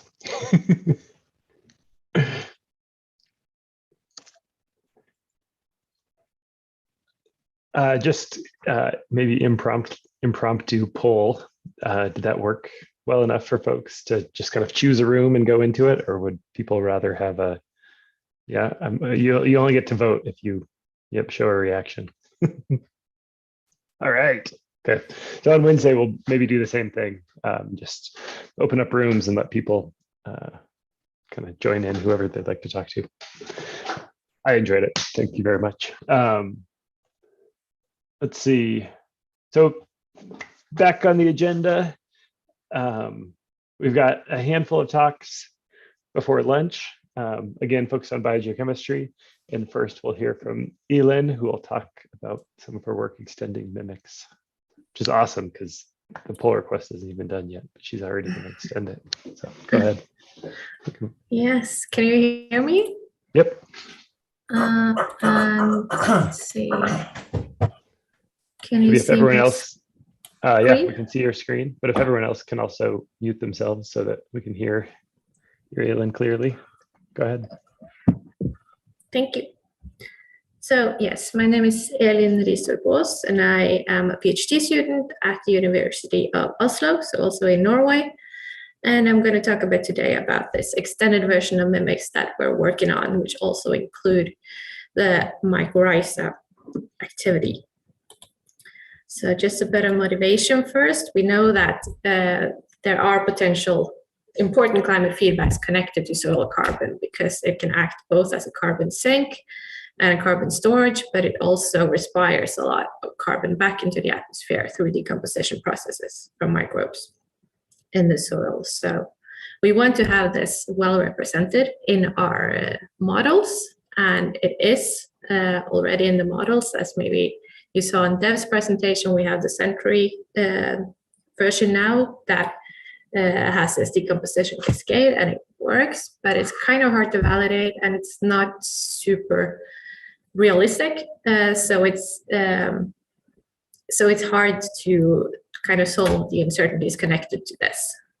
So the emerging approach now for a few decades has been to explicitly represent microbial activity in the models, which is what Mimics is doing, and which is also what our model is doing. And we have chosen to include mycorrhiza because we are particularly interested in what happens below ground when the tree line migrates upwards, which happens a lot of places in Norway. And to do this, we need to kind of bridge the gap between modelers and ecologists, because we both have a lot of data and we both have a lot of tools, but we're not always able to merge them together to create something useful. So we want the models to represent observable quantities and the observations to be useful to use in the models. But as we've seen already today, soil biochemistry is super complex, so there's a lot of complexities connected to this. So we started with the simplest version of Mimics as a starting point, which takes input from vegetation, divides it into 2 litter pools, then it's decomposed by 2 explicitly represented microbial groups, and then the carbon can move on to either protected soil organic matter pools or a pool that is still available to the microbes to decompose. So this is kind of the new thing that Mimics is contributing compared to the old Century version. And we added mycorrhiza. I will tell you more about how we did that in a minute. And we also made the model vertical, and we included the nitrogen cycle because it's so closely connected. And I know that the Mimics version now is also including this, and Sam's and Will's pull request is super interesting to follow. So I hope I can do some simulation with that soon. But our model now looks like this, and I'm not going to talk you through all of it because it's quite detailed, but I will take you to some main features. So we still have the litter pools and the soil organic matter pools as before, and we have saprotrophic bacteria and saprotrophic fungi as separate carbon/nitrogen pools, and we have the mycorrhizal pools. We have 3 of them. And here the red arrows are the nitrogen and the black arrows are carbon. And the respiration here is actually going out of the system, but it would be very long to draw the line all over there. So the way it works is that we first solve all of the rates in a time step within this yellow box here, so between all of the different pools, and a time step is hourly now. And after we've done that, we have this very simple diffusion equation that transport within a pool carbon and nitrogen upwards or downwards based on this concentration gradient. And then we have the ectomycorrhizal pool, which is allowed to mine for nitrogen. So the way that works is that it can access the nitrogen in the protected pools. And this will also release some carbon from the protected pools and put it into the available pool so that it's accessible for the saprotrophs. Then we included ericoid mycorrhiza, which is important for a lot of the vegetation we have in Norway, but there's very little observations and knowledge about it. So for now, it's in the system, but it's kind of turned off because we don't know enough to put it in. And then we have our vascular mycorrhiza, which is not allowed to mine for nitrogen. So the only nitrogen that's available to that is the inorganic nitrogen. And it can take both NO3 and NOH4. Then as mimics have, we have temperature and moisture dependent Michaelis-Menten kinetics, determining the rates of decomposition by the saprotrophs. And we also have, we have said that the saprotrophs has to have a constant carbon to nitrogen ratio. And if there's not enough nitrogen in the system to allow that, it has to decrease its carbon use efficiency.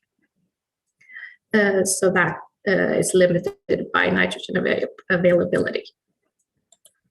And then we have recently also put in a nitrification algorithm that takes in, because we take in, I will talk more about the input later, we take in deposition in the NH4 pool, but we have also a leaching term from the NO3 in a similar way as CLM is doing it. So now we have this model. Now we want to see how well it performs. So then we have a soil profile database covering a lot of soil plots in forested areas in Norway. They're about 30 years old, but that's okay when we wanted to see how the model performs up to that point. So we have chosen a few of these sites that we regard as representative. They're all pod cells, which are the most common type we have. And it covers different vegetation types and also climatic gradients from warmer to colder and wetter to drier, to try to get some feeling of how the model is doing in different situations. And to force this model now, since it's completely offline and decoupled, we force it with CLM output data. So for these representative sites, we have run single point simulations with the standard CLM BGC and forced it with the standard SVP 3D version 1 forcing. And we did a spin up from cold start, did the spin up and run the historical up to the point where we collected or we have the observations. And then we use this output both for evaluating how CLM is doing, but also as a forcing for what we call the Mimics Plus, which is the decomposition model. So that means we are taking soil temperature and soil moisture and clay content from the CLM data and put it into the model, and it's vertically resolved. We also take litter input from the CLM simulations and nitrogen deposition, and also the fraction of the MPP from the plant that it uses on mycorrhiza. So the plant gives this carbon to the mycorrhizae, and the mycorrhizae gives nitrogen in return. And then we can look at how the results look. So I'm going to start with the good ones. I'm sorry if this is a bit small, but we have all the sites on the x-axis and total soil carbon and total soil nitrogen on the y-axis in kilograms per meter squared. And as a first look, it looks okay. Actually, the models looks like they have a bit less carbon in general than the observations and less variability, but that's to be expected when it's like point observations. You can't really expect them to be one-to-one anyway.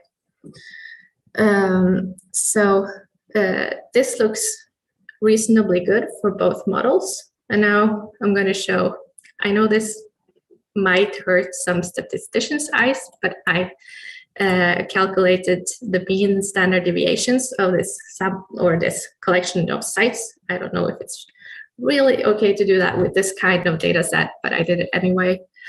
And it looks more or less as expected. We have a more variability in the observations, but and the decomposition model is very close to the CLM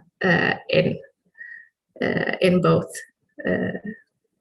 the high end and the low end of these values. CLM is doing actually quite good, I would say, on the total soil nitrogen compared to these observations. Yeah, so that was the good part. We're at least in the same courtyards as the observations. But when we compare site to site, now we have the model total carbon on the y-axis, and the x-axis shows the observational carbon content, and there's no correlation whatsoever. And then I know that this observation here is very high. So I tried removing that, and it maybe looks even worse. So we have kind of, when you look at the whole set of sites, we are covering the right amount of carbon content, but we can't seem to capture the gradients in this subsample yet. So there's a way to go. So to sum up this, we have a new decomposition model that is including mycorrhizal fungi, and it's based on mimics. And the single point simulations show that in general, we are in the same courtyard as the observations we're comparing with, but there's no correlation when comparing site to site values. So this means that we need to do some sensitivity tests to see what is actually controlling our system. And now I really want to do a new set of CLM simulations with the new, where I can use this new mimics implementation that Will and Sam has done. That will also be super interesting. And then this framework will make it possible to, or easier at least, to compare to observations to improve this model continually as we get more observations. We recently got a new project here in Oslo that are designed to go out in the field and hopefully collect some data that could be valuable for this model. And then the long-term goal here is to couple it with dynamic vegetation so that we can see, okay, the vegetation changes, then the mycorrhizal associations changes below ground, and then how this will then affect the whole system and the carbon source versus carbon sink problem. So that was a very quick go through of the model. Thank you, and I'm happy to take any questions.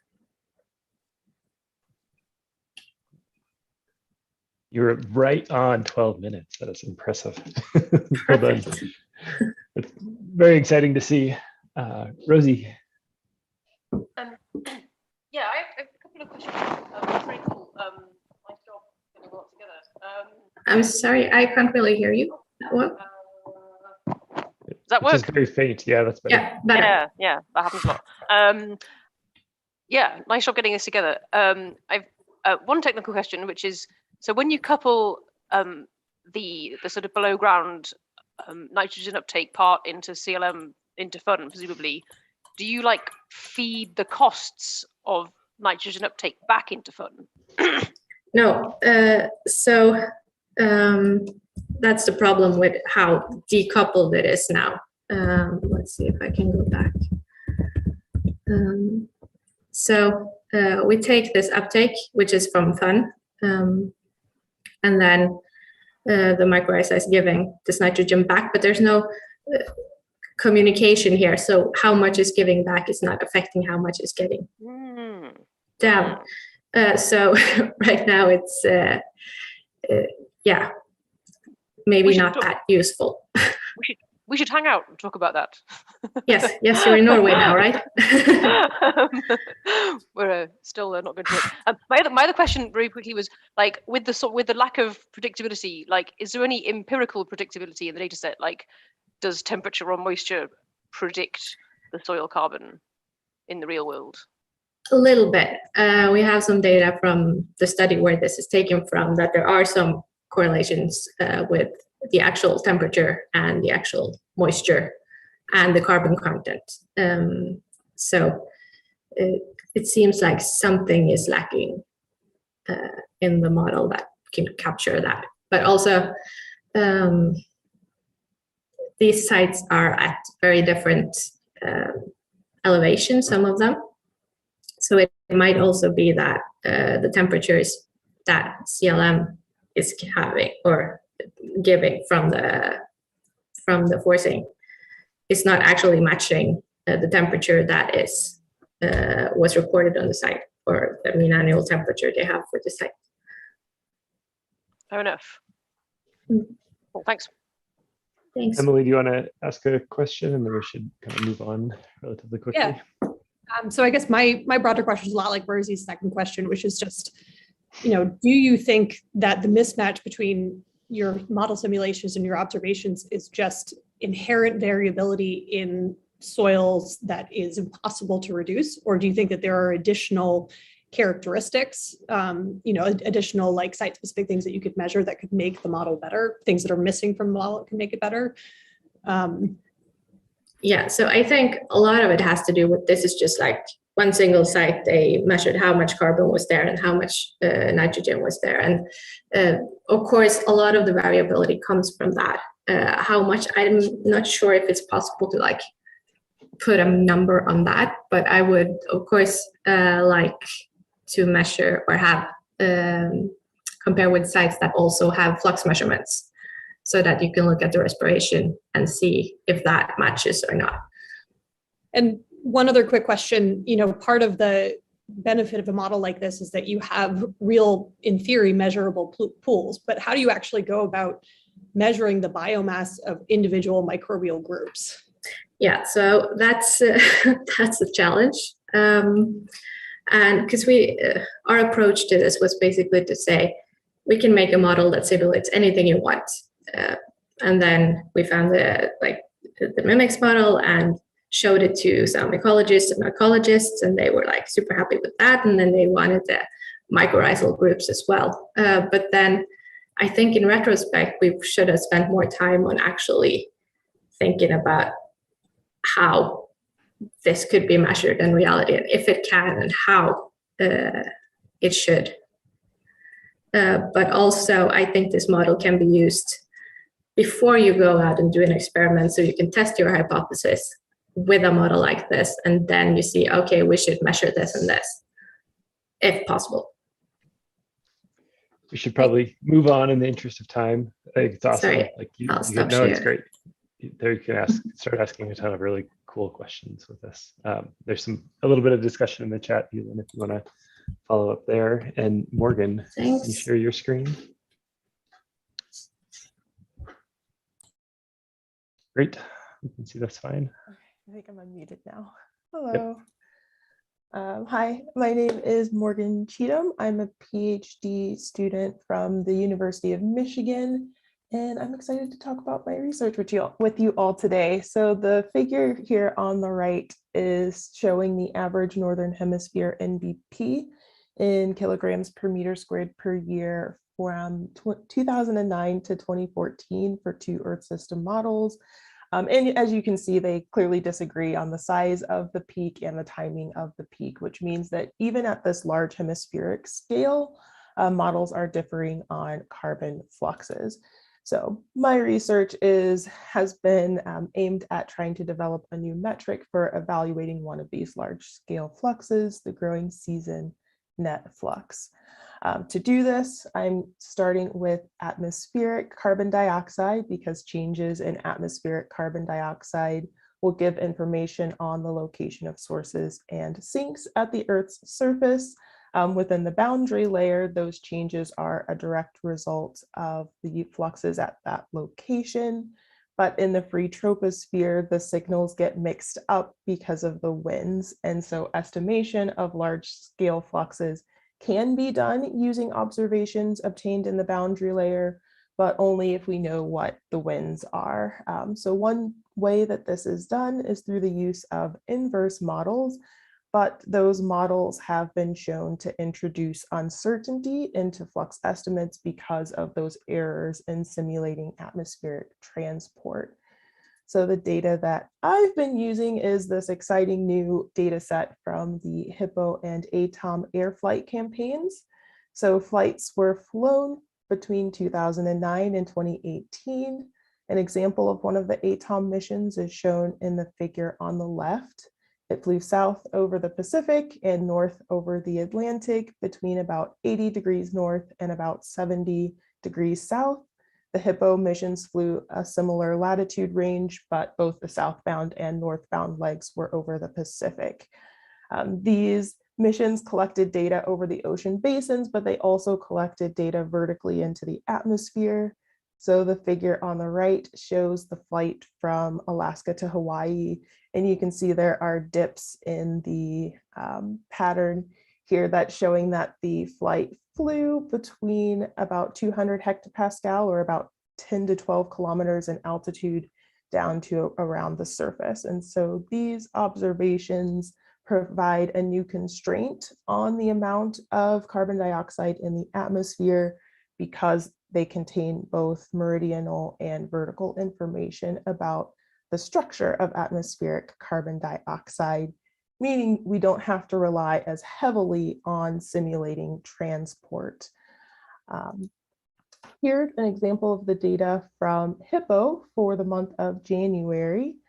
The green on the right-hand side of the graph is showing that CO2 is higher in the northern hemisphere than in the southern hemisphere, which is due to respiration and emission outpacing land and ocean uptake in the winter months.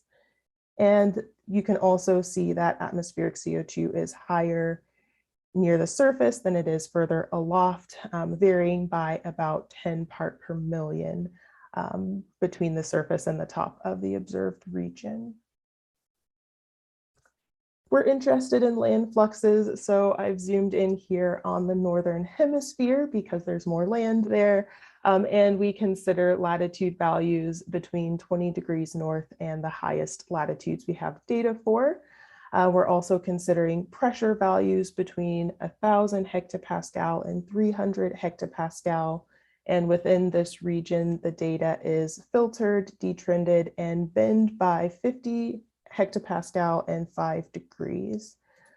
Within each of those bins, I fit a second order harmonic to the seasonal cycle. These seasonal cycles are going to look different at different locations in the atmosphere. So the figure on the far right shows the bin from 70 to 75 degrees north near the surface. And you can see a typical seasonal cycle where there are higher values of atmospheric CO2 during Northern Hemisphere winter, and then a sharp decline here during the spring and into the summer months due to increased photosynthesis during the growing season. The figure in the middle looks a little bit different. It's from further aloft. And you can see there is still a seasonal cycle, but the shape is slightly different and the amplitude is only about half as large. And so we need to include all of this information in order to give insight into the total amount of atmospheric CO2 and changes in atmospheric CO2 during the growing season. So that is the cycle on the black line here, the black line on the graph here, which shows the time in day of the year on the x-axis and carbon dioxide in part per million on the y-axis. The red squares and blue circles are showing the detrended and average value for the northbound and southbound legs of each of the HIPPO and ATOM missions. And by fitting a second order harmonic to the seasonal cycle in each of the pressure latitude bends, we are then able to convert from a concentration of atmospheric CO2 to a mass of atmospheric CO2 in the Northern Hemisphere at every day over this seasonal cycle. And then the changes in this mass will then give the flux. So taking the derivative of that curve, we get this curve. And we've converted to mass by using the estimated mass of the atmosphere inside of the defined region. So now I have a flux in units of petagrams of carbon per year. But that's not the end. The estimate must be further refined because we're looking at a single box in the atmosphere and there's going to be mixing outside of that box, as well as local influences on the observed measurements at a given location. So to account for those things, we're going to employ the use of inverse models. The orange curve that's been added to the figure is the result of performing this same processing I've already described on the carbon dioxide mole fractions simulated by the Carbon Tracker 2019 model and sampled along the HIPPO and ATOM flight track. And you can see there are slight differences in the timing and magnitude, but overall they agree pretty well with each other.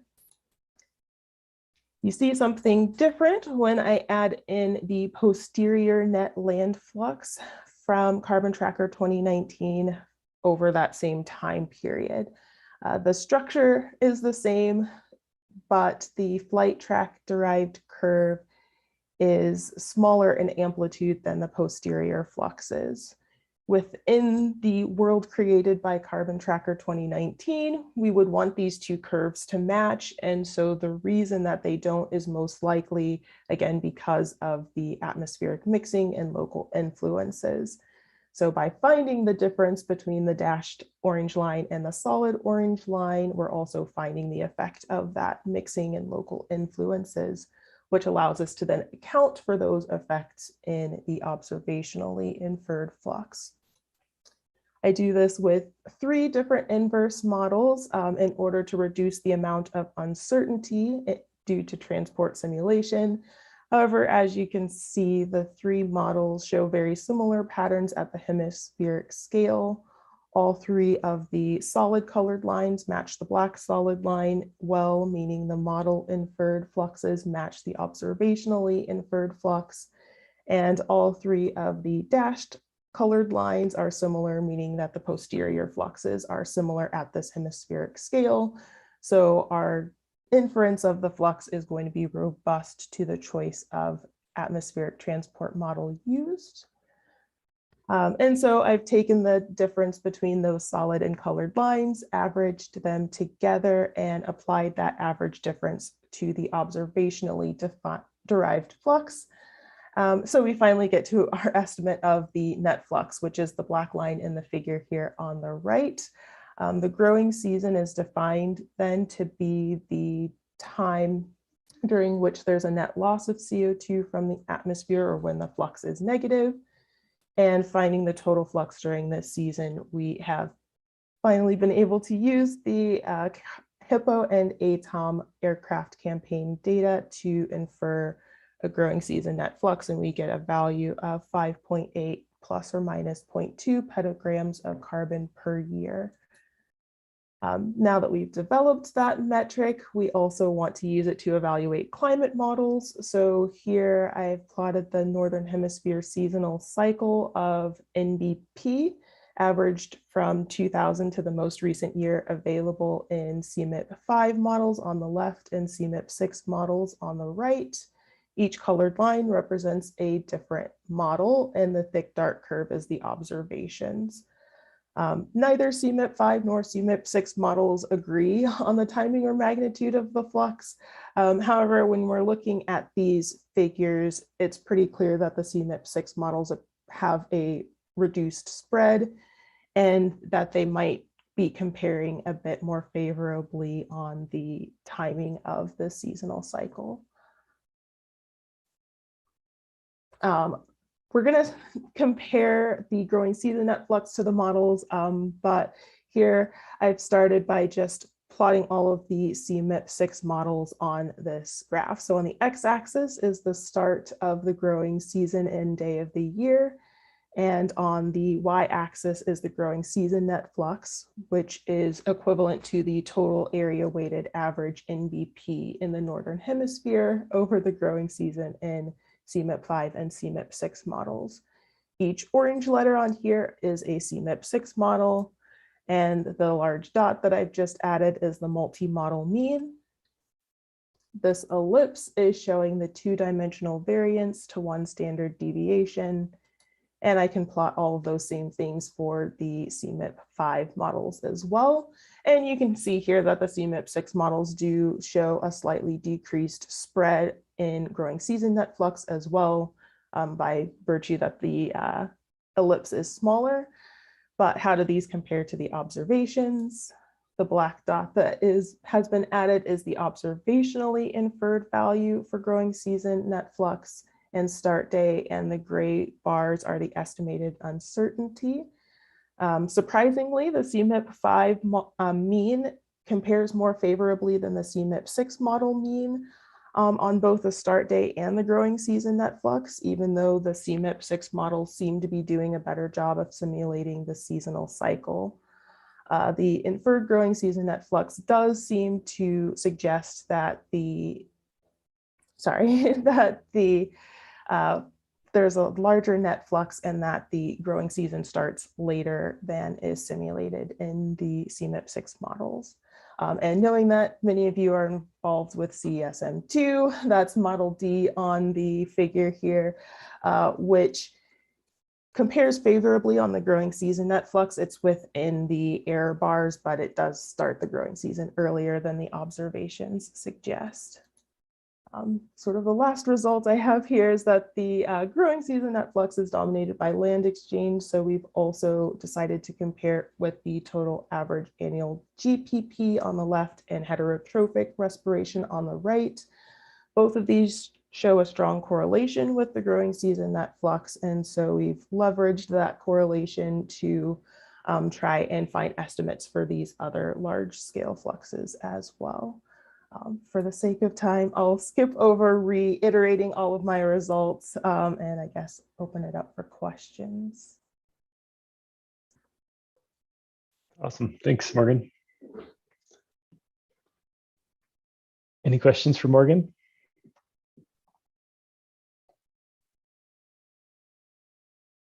I have one.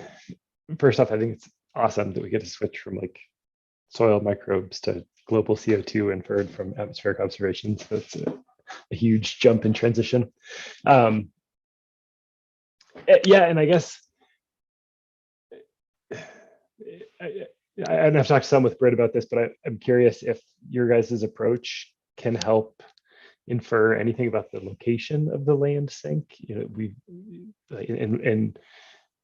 we've talked some about how a lot of atmospheric conversion products seem to suggest that the tropics are a big source. I'm sorry, big in land, trying to disentangle the effects of land use change and biogenic sources or sinks of CO2. And I'm curious if this approach will be useful at all for teasing apart kind of tropical versus higher latitude sources versus sinks of CO2.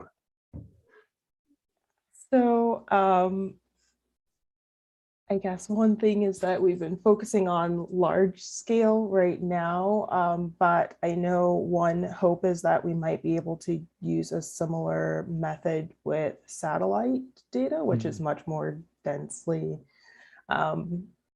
sampled, and that might allow us to look at locations a bit more, but that is something that I've not actually looked at yet. Cool. Keith, do you want to ask a question? Yes, thanks, Will.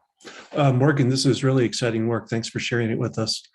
Have you pondered carbon isotopes of CO2? And I'm not even sure Hippo and ATOM measured isotopes of CO2. And would that, if you did include that analysis, would that help you nail down how different processes at the surface fractionate differently? Could you extend your analysis with that? Have you pondered doing that? I haven't thought about doing that. That's a really interesting thought, and I'll definitely have to think about that and see if, yeah, not sure offhand whether or not those were measured by Hippo and ATOM, but I think they probably were. Great. If you have other questions for Morgan, maybe let's put them in the chat in the interest of time, and move on to Jennifer. Great. You can go ahead and share your screen.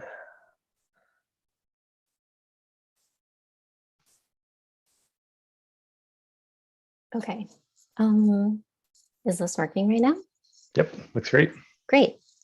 Thank you. Hi, everyone. My name is Jennifer Shao. I'm a PhD student at the University of Washington.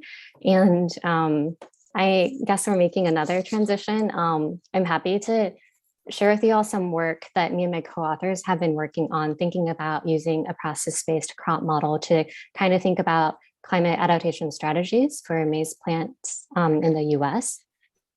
And so we know that breeding and management is quite essential for thinking about climate adaptation moving forward. However, it can also be quite time and resource intensive to develop, test, and adopt new cultivars and management practices, and also identifying breeding directions targeted for future climate can also be tricky because those conditions are likely different from what we see today. So, So the main hope that we wanted to do with this work is to set up a modeling framework that could help us answer two main questions. One is what makes for a high performing crop under today's climate, and also how might those features shift under a future climate. And so the hope was by setting up this modeling exercise, we could provide some insights into potential breeding and management strategies moving forward. So I just wanted to make a quick note. The main tool that we used in this work is a process-based crop model called Ctsm. And I understand that this is the land modeling working group and most folks work with the CLM or Ctsm model in general. So while this is not the CLM model, I just wanted to assure you that how this model captures several of the plant processes and how the plants respond to various climate inputs are quite similar in some sense. So hopefully you could still find something that is relatable to the tools that you're more used to.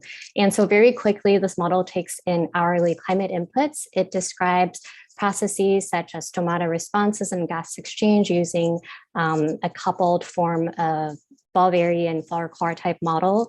It describes phenological developments throughout the growing season and tracks leaf growth and carbon partitioning throughout. It also has a soil component that tracks water uptake and describes water stress responses, etc. So some kind of similar components. And so with this model at hand, we then identified a handful of key parameters of interest that describe features of physiology, phenology, morphology, and management. And by independently perturbing these parameters, we then were able to create idealized plants that have different trait and management combinations. And by using the Latin hypercube sampling method, we then created 100 of these different idealized plants that have different trait management combinations, which I'll be calling phenotypes moving forward in my talk today. So this is maybe a little bit different. I know this parameter perturbation was brought up in different contexts, maybe more for calibration purposes in a lot of the talks earlier today. In this work, it's more used to create different possibilities of crops. And so with this, we ran an ensemble simulation with these different idealized crops at different plants at different locations across the US. And with this, we were able to then take a closer look at which of these idealized plants performed well and how they differed across locations. And again, trying to answer the first question, what makes for a high performing crop under today's climate? And so to get a better answer, to get at this question, we need to first come up with a metric to determine performance. And we decided to use both yield and yield volatility as the two main things to determine performance. So here I'm showing on the x-axis is yield, y-axis is yield volatility, calculated and shown through a dispersion index. And so we can plot the 100 different phenotypes in this space determine a best performing point, which is theoretically one that you would get the highest yield and lowest dispersion, calculate the distance of each of these phenotypes to that best performance point, and then you could get calculate performance, which I'm showing in this purple to pink scale. And the darker the purple, the higher the performance is. And so here circled in gray are the top 20 performers, and you can see that they have different yield and dispersion features. And I also wanted to note that this is a really big picture overview of how these phenotypes performed across all our simulation points. But each point is actually summarized information for roughly 1,000 site years. So there's a lot more nuanced information in there. And if we expand that to take a closer look right now, organized top to bottom, our phenotypes ranked on the highest performers on the top to the lower ones towards the bottom.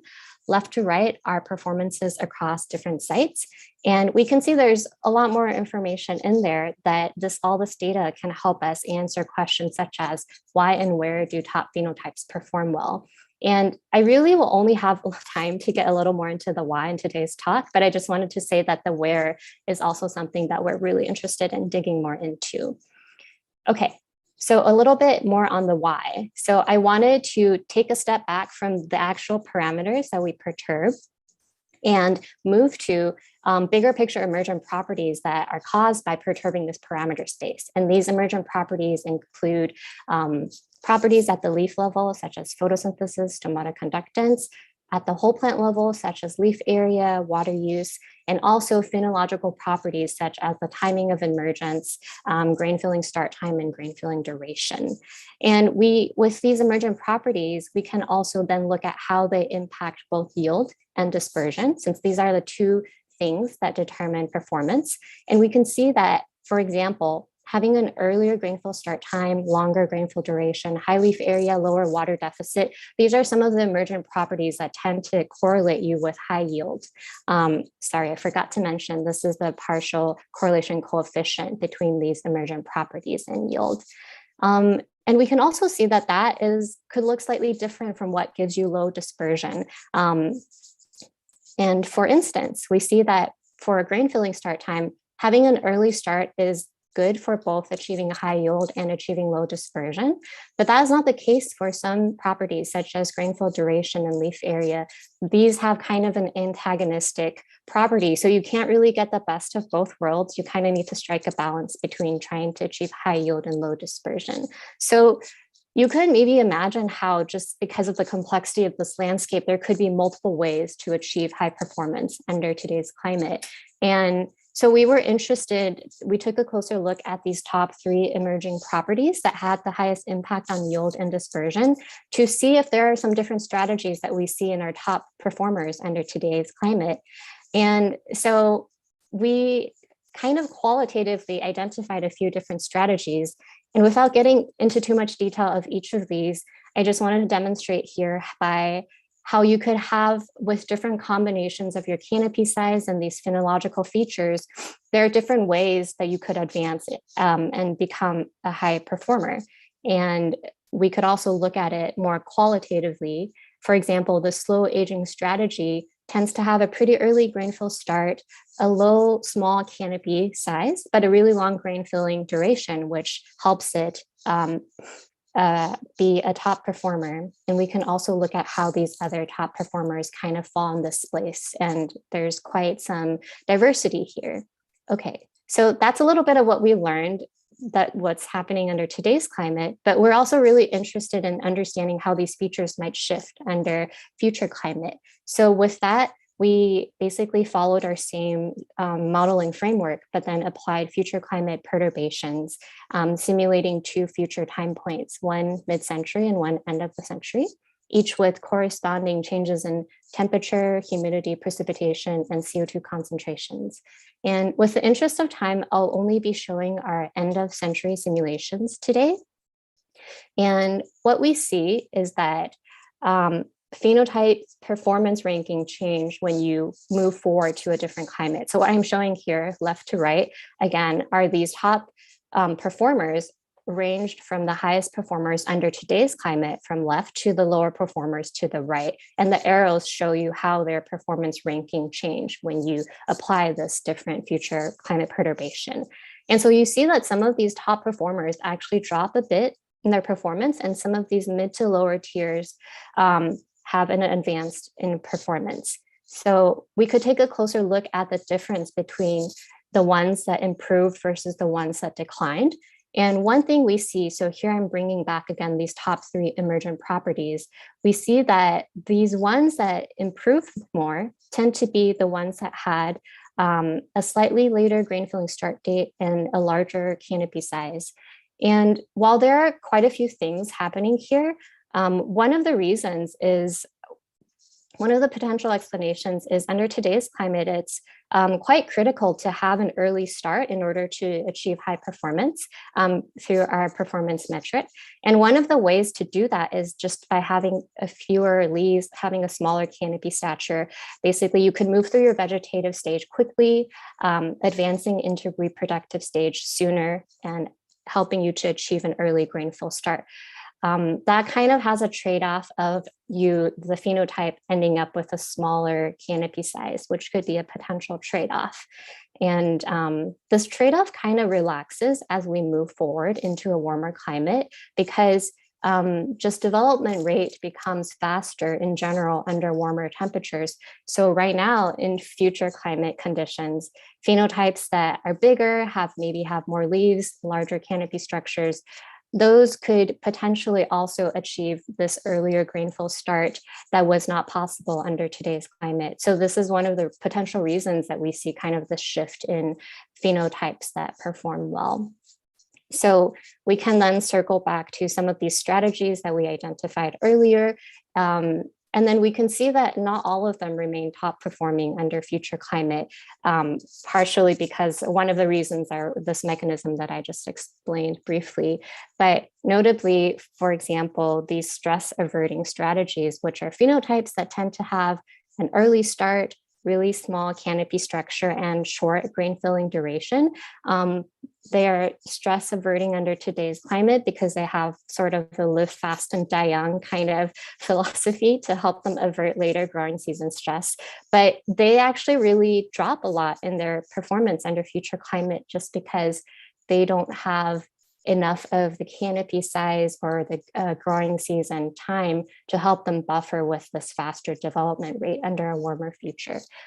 So that is one of the examples. We also identified a few new strategies that emerge that were not previously high performers that tend to perform better under future climate, such as this much larger canopy phenotype with a later start date. And there are a lot more that we're still working on categorizing and describing, and this is just a brief example of some possibilities. So I think that's mostly the time I have. Just really quick, a few take-home points. We show that there are multiple pathways that could lead to high performance, each with associated trade-offs. So we didn't identify one single best phenotypes. There are multiple avenues to achieve high performance. Top performers shift with climate, which is why it's important to keep in mind to keep our genetic resources as diverse as possible for climate adaptation. There are trade-offs between phenology and canopy size, and it's one of the main reasons we see these shifts in performance. And finally, hopefully I demonstrated a little bit of how we could potentially use models as tools to explore these trait and management spaces to help with narrowing down some breeding targets and directions for adaptation. So with that, I'm happy to take any questions, or feel free to reach out if you want to talk more offline. Yeah, thank you. Awesome, thank you, Jennifer. It's fun to think about that trait space of those four or five traits that you identified that are top performers. And I'm curious, is there that real phenotypic diversity within corn crops now in terms of those different strategies? Yeah. Oh, there are. That's cool. Okay. Sorry, that's a great question. I think one of the things that I think would be really exciting future direction for this work is really, so this is all in a sense very idealized happening in the model land. And I think really trying to link this with what we actually have say all the different diversity in the cultivars that are planted, making that connection is really important. And one of the challenges we are facing a little bit is a lot of that information in the US is proprietary because we have these big seed companies that have a lot of that data, but I think it is still possible. And I think finding ways to link what we learn in this more idealized model setting with what is actually available, say in our genetic resources, or what cultivars are available or potentially available to be developed moving forward is a pretty critical link. Yeah, thanks for the question. Jackie, go ahead. Yeah, but so my question was actually very similar to Will's, just and so you addressed that, but I think this was a really compelling way to present the case of the need for genetic diversity. And so I guess a follow-on question would be, are corn crops able to, in reality, able to sort of adapt to these new conditions, or is corn kind of locked into these strategies? In terms of whether they're able to adapt, I think that's a great question. I didn't really have, maybe show a good plot to show that. So in all our, so I guess one question is in the model land, and the other question is what's happening in the real world. But in our simulations, even though we see some phenotypes that advanced, they performed better in terms of performance rankings relative to the other phenotypes that we perturbed. Actually, all of these phenotypes that we created performed worse under our future climate scenarios. And so the performance ranking is relative to one another. So some maybe become better in the future, but that overall they're performing worse under warmer and drier conditions. And whether they could actually adopt to future climate conditions, I think there definitely is room for that to happen. But I don't think that maybe in terms of how the model is currently characterizing these adaptation, maybe more at a physiological scale is maybe not as sophisticated to directly address that question. But I think that's a really compelling area to think about. Yes. Joshua, go ahead. So interesting talk. The question I have is, you said that you're looking at what traits would be good in the future to actually activate breeding programs to sort of aim for that. When we set up these models based on what the integrated assessment models are doing, we set up runs that are using PFTs that we have. If they accurately capture real crops, you're telling us that they're not necessarily going to perform well in the future. And we certainly don't plant crops 50 years from now today. So real farmers, real ag companies are going to develop varieties.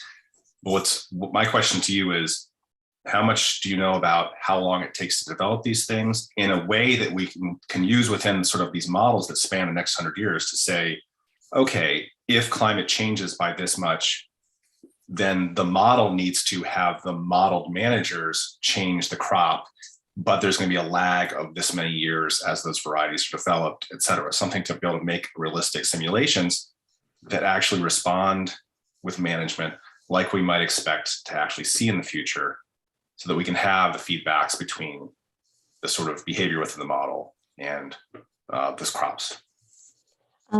Yeah, thank you for your question. I think this is a great question. I don't know if I have all the answers, but the first part of your question, how long does it usually take to, I guess, develop and adopt new cultivars? That time frame is becoming shorter just because of a lot of advances.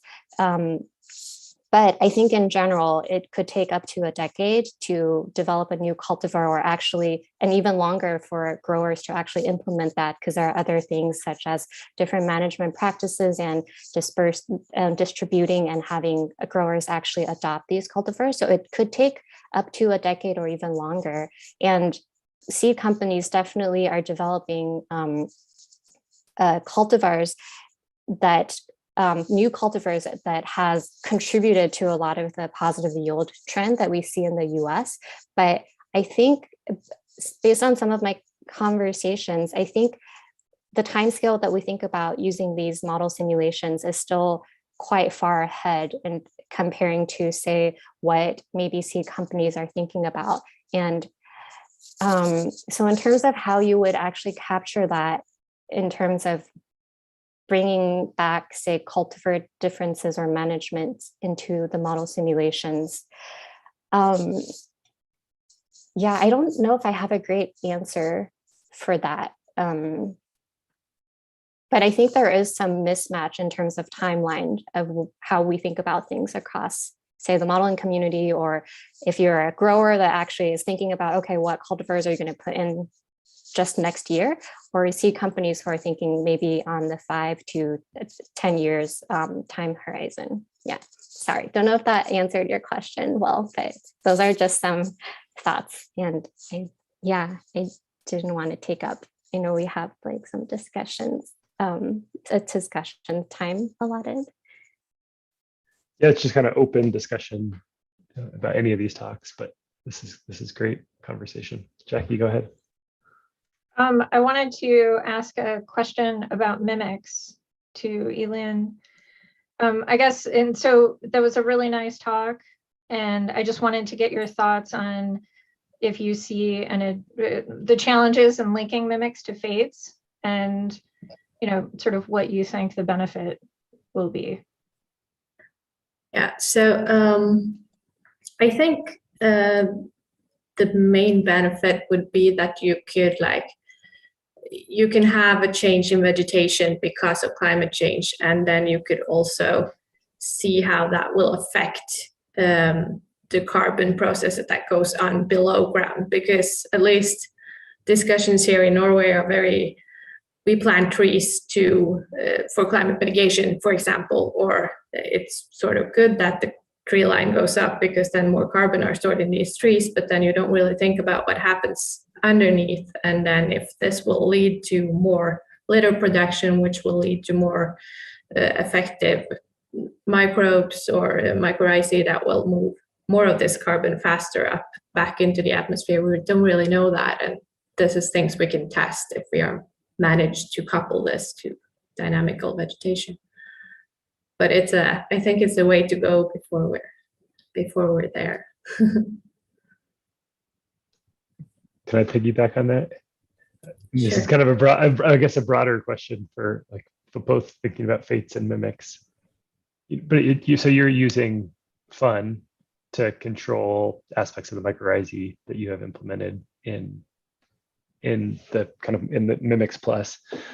And I've thought about also using the fun fluxes as just, actually having that carbon go to the soil to do something. So you feed it to basically one aspect of fun that's appealing for soil biogeochemists is you get to think about plant investment in nutrient uptake.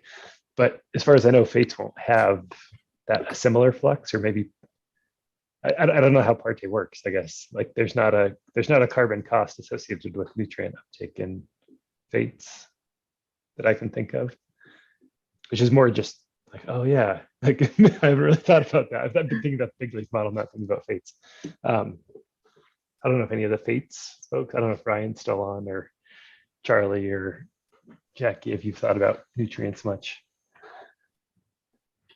I would defer to Ryan on this, and so, but it's a good question. And so, yeah, Ryan Knox has been developing the nutrient component of fates, and he'll be giving a presentation this week. I don't know if Ryan's here, but we have thought a little bit about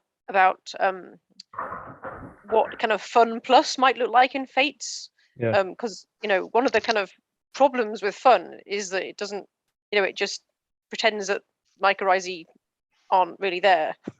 It's just a bank. You just go to the bank and give it some carbon and get some nitrogen back again.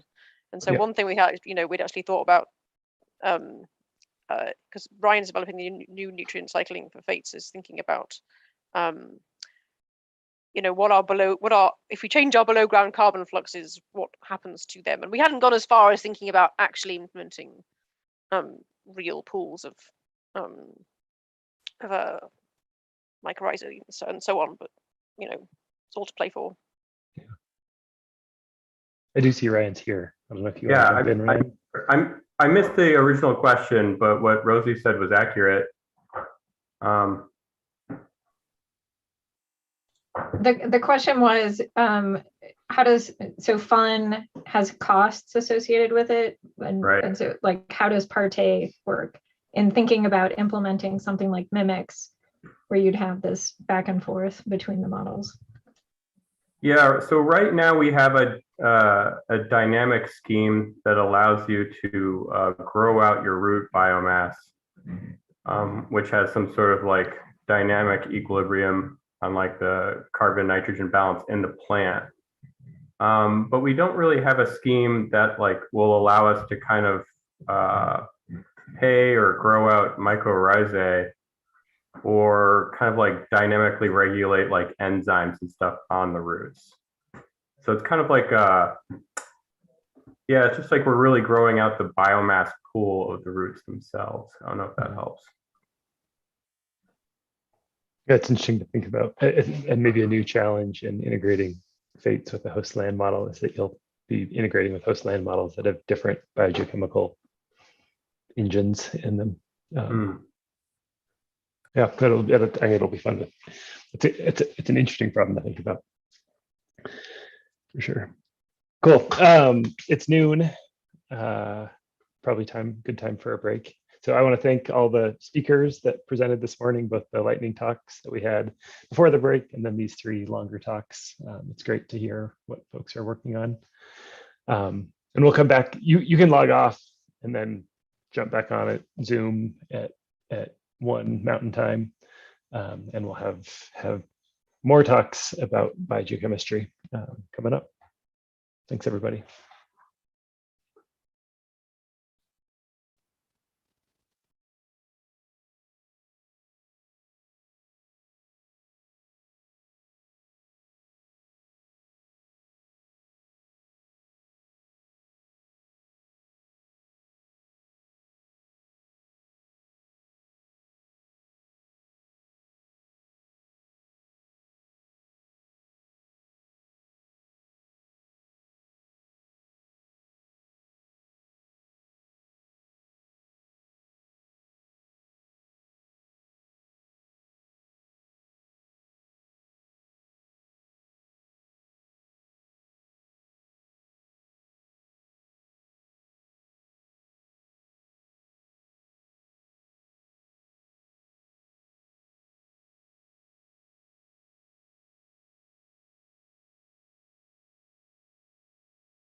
we can go ahead and start to get ready here. I was joking around with Todd a little bit before or after the virtual coffee break that with the click of a button, he can, usher everybody back into the main seminar room, which is something I was never very good at, getting to do this at the Mesa Lab. It's harder to make everyone come back from lunch or supper or whatever it is that you're doing. But for this afternoon session, they're all longer format. All the talks are longer format, and Rosie, you get to moderate, and I'll help you out with timing and moderating the chat. So go ahead.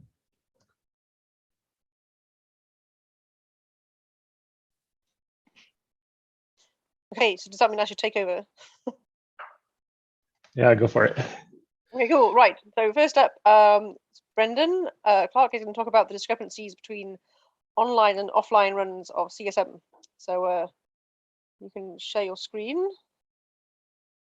That'd be awesome. Cool. Take it away. All right. All right. Hi, everybody.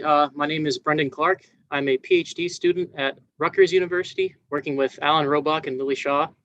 And today I'm going to be talking about some differences I've noticed between offline and fully coupled CLM5 simulations with a focus on crop yields. So just a quick outline of what I'll talk about. I'll go through some differences between fully coupled and offline CLM5 simulations. I'll briefly discuss a scenario overview of the scenario I'm focusing on modeling here.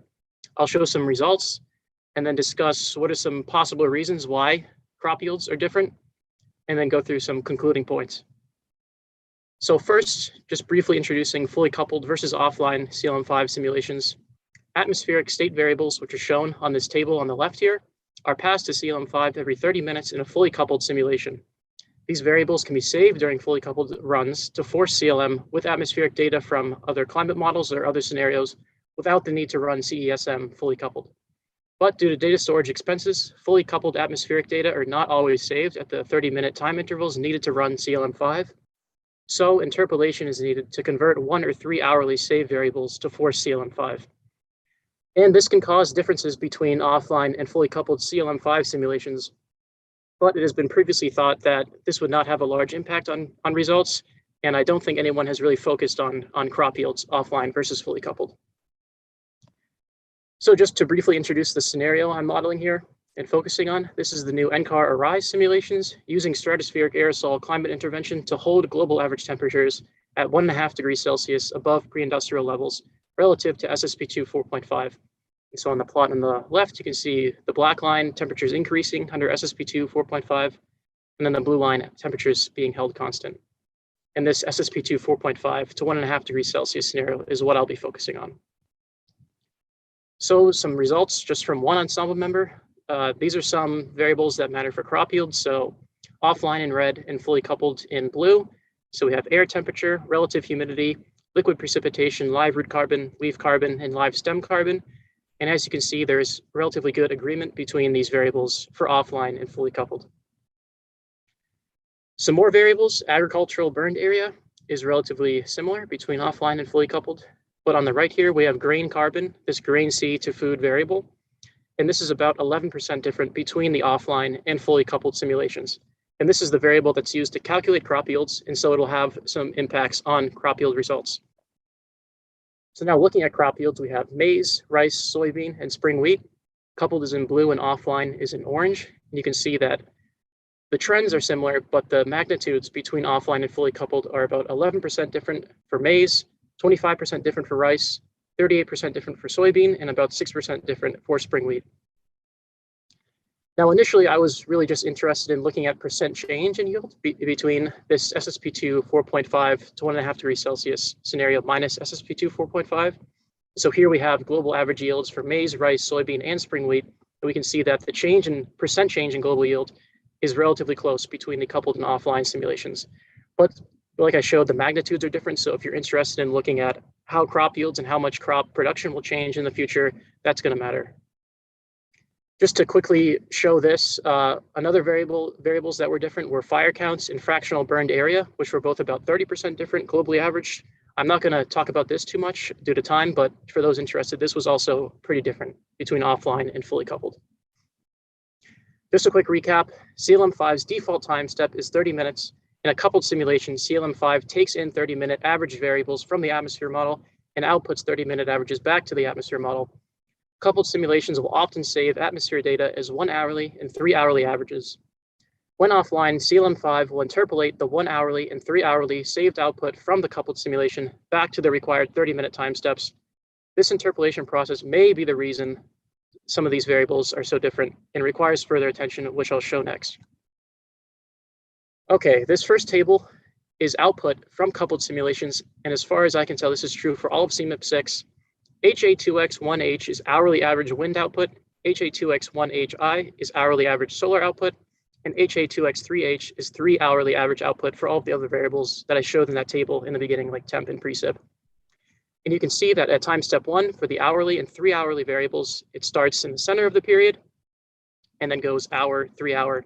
For the solar data, it starts at 45 minutes, and there's this jump that's 45 minutes from time step 1 to time step 2, and then an hour after that. So one question I have is, why does this solar data start at 45 minutes and have a 45-minute jump from time step 1 to time step 2? Then when you take this coupled output data and put it into CLM5 offline, CLM has a built-in coded automatic adjustment to these coupled data that is 15 minutes for the wind output, 45 minutes for the solar output, and 15 minutes for the 3 hourly output. And so another question is why these values were chosen and why they are built into CLM5. So after these CLM5 automatic adjustments, the new coupler data start times and time steps is 45 minutes for the hourly data, an hour and a half for the solar data, and an hour and 45 minutes for the 3 hourly data. And as you can see, there's still this 45-minute jump for the solar data from time step 1 to time step 2. So how does this impact results? In order to answer that question, I created 2 new scenarios called beginning and middle. And so here we have the same table from the last slide, these new CPL time steps and start times after the CLM5 adjustment. And now I'm adding on an additional adjustment to either have the period start at the beginning of the time step. So negative 45 minutes for the hourly data, negative 90 minutes for the solar data, and negative 105 minutes to get it all to start at the beginning of the period. And then for this middle scenario, I adjusted it back 15 minutes for the hourly data, 15 minutes for the 3 hourly data. So they start in the center of the period because these are averages of the period and are interpolated linearly. And so they should start in the center of the period. For the solar data, this is interpolated using the cosine of the solar zenith angle and should start at the beginning of the averaging period. So I adjusted it negative 75 minutes so that it starts at 15 minutes for time step 1, but after this 45-minute jump, it starts at the beginning of the period from time step 2 onward. And so to look at how this impacts crop yields, we can see we have the original offline and coupled simulation that I showed before, and these new middle and beginning scenarios that I ran for 2 years. And you can see that it improves the simulation of yield for maize, rice, and spring wheat, but it actually gets worse for soybean. Another thing to notice is that there is very good agreement between these new scenarios and the coupled simulation for the first year, but then there is a lot of divergence in rice and spring wheat after the first year. So one reason we thought for that was that when we run these offline simulations, we're specifying an initial condition land memory file only for the first time step for the first year, and then memory is coming from the offline simulation for subsequent years. So a question is, what if we supply an initial condition memory file for each year in the offline simulation from the coupled simulation? And that's what I'm showing here. We have the coupled and offline original simulations. This 2060 restart simulation is the same as the yellow line that I showed here, except now I'm running it for 3 years. So it has the same new offset values and a memory file specified for 2060. This 2061 restart scenario starts in 2061, has an initial condition memory file specified for 2061 and is ran for 2 years. And then this green dot has a memory initial condition file specified for 2062 and is ran for 1 year. And so we can see how adding these initial condition memory files impact the simulation of crop yields offline. And you can see that it doesn't do much to improve maize yields or soybean, maybe a little bit of improvement for spring wheat. But here in rice, you can see that if you follow the initial condition memory files for each year, so here at the yellow line, we have 2060, the purple line, 2061, and the green dot, 2062, it actually does a really good job at improving rice yields offline. So just some concluding points. Offline CLM5 simulations forced with the same atmosphere data show differences between fully coupled simulations under the same scenarios. Global average crop yields are 38% different for soybean, 25% different for rice, 10% different for maize, and 6% different for spring wheat. Global average fire counts in burned areas are about 30% different. Reasons for CLM5 coded starting time adjustments values is a little unclear. Changing these starting time offset values can have a large impact on crop yield results.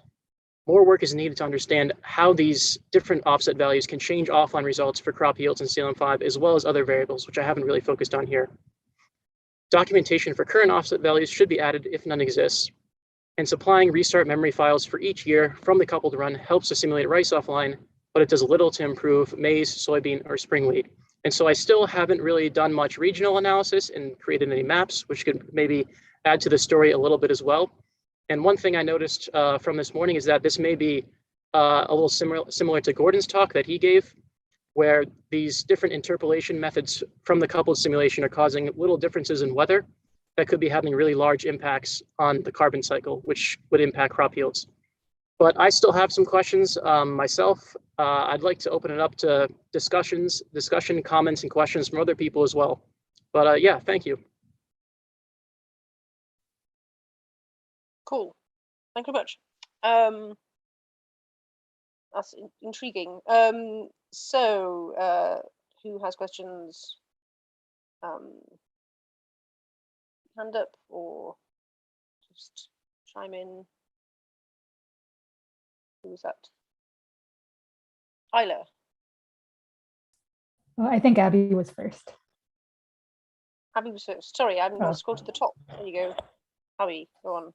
Oh, I was just going to say that's really interesting. We do these kinds of simulations in our group where we save the fully coupled atmospheric state and then use it to run CLM offline. It sounds like you've uncovered, differences in the initialization, but that doesn't fully explain the answer. Do you have ideas about what to look for, why they're still leading to such big differences pretty quickly in the crop yields? Like it's not taking it, 50 years to get there. So what else do you think is causing those differences? I mean, there could be differences in variables that we're not specifying, like soil moisture and stuff that could be causing these big divergences between the coupled and offline runs.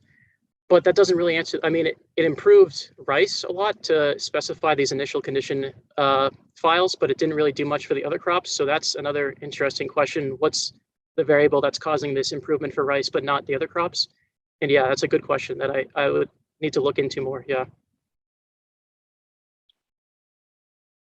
Okay, Isla? Yeah, I was wondering if there's a possible role for like if the behavior of the land is really important in producing changes in the data that you're forcing the land with, then there could be an inconsistency there, that you're forcing the land model with something that the land has been really important in producing. Is that a possibility? So for example, if like low soil moisture in the land was leading to reduced humidity, but you're giving the land that reduced humidity without the other factors maybe that have. Yeah, that's an interesting point. Yeah, I'm not really sure. Yeah, I'd have to look into that more if there's some weird like feedbacks going on with certain variables that, yeah, I'm not sure. That's a good point. And so there's some discussion in the chat from Danica and Eric. Do you want to just mention what you said, Eric? Danica? Sure. Yeah, I'd basically just saying that crops are quite sensitive to temperature, and so at least from what I caught, it didn't look like there were other like huge changes in the carbon cycle. It looked like it was mostly related to crops and crop yields, and so I just wanted to, I guess, highlight that crop yield or crops, all of their phenological phases are very, very sensitive to temperature because it's accumulated temperature triggers.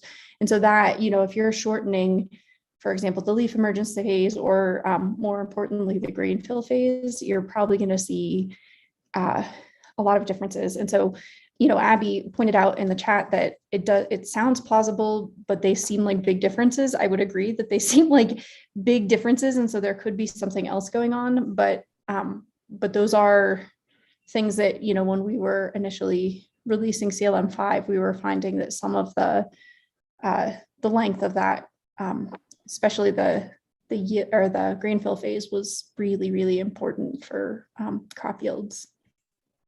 Cool. Eric has some notes on the issues in the chat. Ivan, do you have a quick question? We'll move on.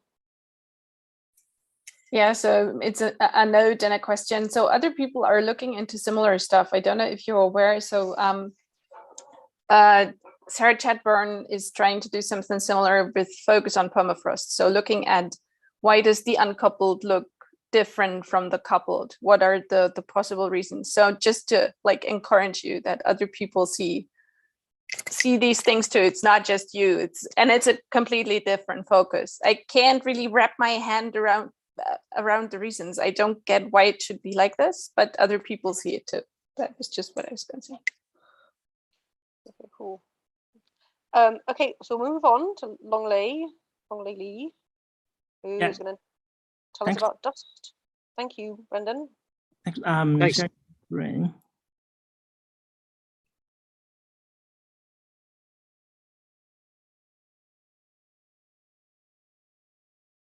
Here's my slide. Cool. Great, thanks. Hello, everyone. Thanks a lot for giving me this chance to share our work. I really appreciate it. This is Longley Lee at Cornell, working with Nothing But Whole World. Today, Danny and I would like to show you our efforts that we have made to improve the dust cycle modeling CAM 6.1. Our efforts include 5 aspects. In the first part of the presentation, I will talk about the first 3, which include incorporation of a new dust emission scheme, the lifetime effect of dust acidity, and a new dry deposition velocity. I will detail this aspect a little bit in the next 3 slides. In the second part of this presentation, Danny will talk about there are 2 kinds of modification to the dust modeler in the land model. The first is to include the drag deposition effect due to the wind momentum absorption by plants and rocks over desert surfaces. This wind momentum absorption can reduce dust emissions. The second is to include the dust emission intermittency effect due to the turbulent fluctuation of winds oscillating across the emission threshold. The new dry deposition, by default, CAM 6.1 is using the one developed by Zhang et al. In 2001. Those others developed that scheme based on measured dry deposition velocity available until 2001. But when more data become available, it suggests that this scheme tends to overestimate the velocity of the dry deposition, especially for some micro aerosol particles.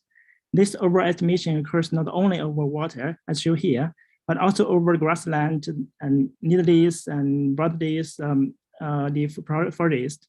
The new scheme Petrov and John developed in 2010 can correct such biases. The second modification is to improve the calculation of the gravitational settling velocity. In the default CAM 6.1, the gravitational settling velocity is calculated by assuming dust aerosol particles are spherical. The existing measurements, however, found that dust particles are mostly non-spherical with the complex shapes. The spherical shape tends to reduce the gravitational settling velocity compared to the particles with spherical shape because of the larger drag acting to the non-spherical dust particles by the air during settling. This is the so-called lifetime effect of dust sphericity. Here we revised the gravitational settling velocity for dust aerosol only to account for this effect based on the results of Huang et al. Published in 2020. As to the dust emission scheme, the default CAM 6.1 is using the data scheme. The left panel shows the vertical dust fluxes predicted using this scheme against measurements. We updated the dust emission scheme by using the relative new one Jasper Koch developed in 2014. Comparing with measurements, we can see that this new scheme can much better reproduce the measured dust fluxes. What is more pronounced is that the new scheme is a more physically based one. It doesn't rely on the empirical source function that used in the default model to reproduce the dust emissions. The source function is defined by the ratio of the actual dust flux to the one obtained from the idealized soil surface. It reflects the influence of regional topography and hydrology on dust emissions. The regional geography and hydrology is evolving, but the source function is static. So the use of the source function cannot account for the influence of changed regional geographic and hydrology on the different climates. So the improvements by using the new scheme are primarily owing to the introduced dust emission coefficient. which is predicted online during the simulation with spatial and temporal variations. With all these changes introduced to the default CAM 6.1, we obtained a new model version CAM 6 Alpha. We then evaluate the new model performance against the observations or semi-observations. This slide shows the modeled vertical dust emission fluxes under the 2000 climate. In the default CAM 6.1, as shown in the left panel, dust emissions mainly occur in topographic depressions, largely because of the used source function. In comparison, the new CAM 6.alpha simulates a different spectral pattern within the source regions. The dust emission shifts more toward the dust belt, especially in the North Africa and the Middle East. The new model also simulates lower emission fluxes in South America and Australia with respect to the other dust sources. Dust size distribution is crucial to the dust cycle modeling and the estimate of dust climate interactions such as the dust radiation interactions. Here we compared the model size distribution with that by the other models such as WolfCam and GeoScam. We rely more on the result from DustCom as denoted by the black line. It is a combination of the sparse measurements and an ensemble of model results. We are using the modular aerosol model, which represents dust aerosol using 3 modes: aitken, accumulation, and cause. Since most dust mass are carried in the cause mode, we converted the modes to bins with the bin boundary information taken from CAM 4. We found that the default CAM 6.1, as denoted by the purple line in this figure, may greatly underestimate dust mass in the fine mode, and it well captures the dust mass in the coarse and very coarse size ranges. In comparison, the new model, CAM 6.alpha, well captures the dust mass in the fine mode, but may overestimate the mass of dust colder than 5 micrometer. Both models in general reproduced the measured deposition fluxes within a factor of 10. The new model reproduced the bias in terms of both the RMSE and the correlation coefficient, especially for dust deposition in high latitude regions, which also helps better capture the horizontal gradients of dust deposition. Similarly, we have compared the simulated dust obligate depths and surface dust concentrations.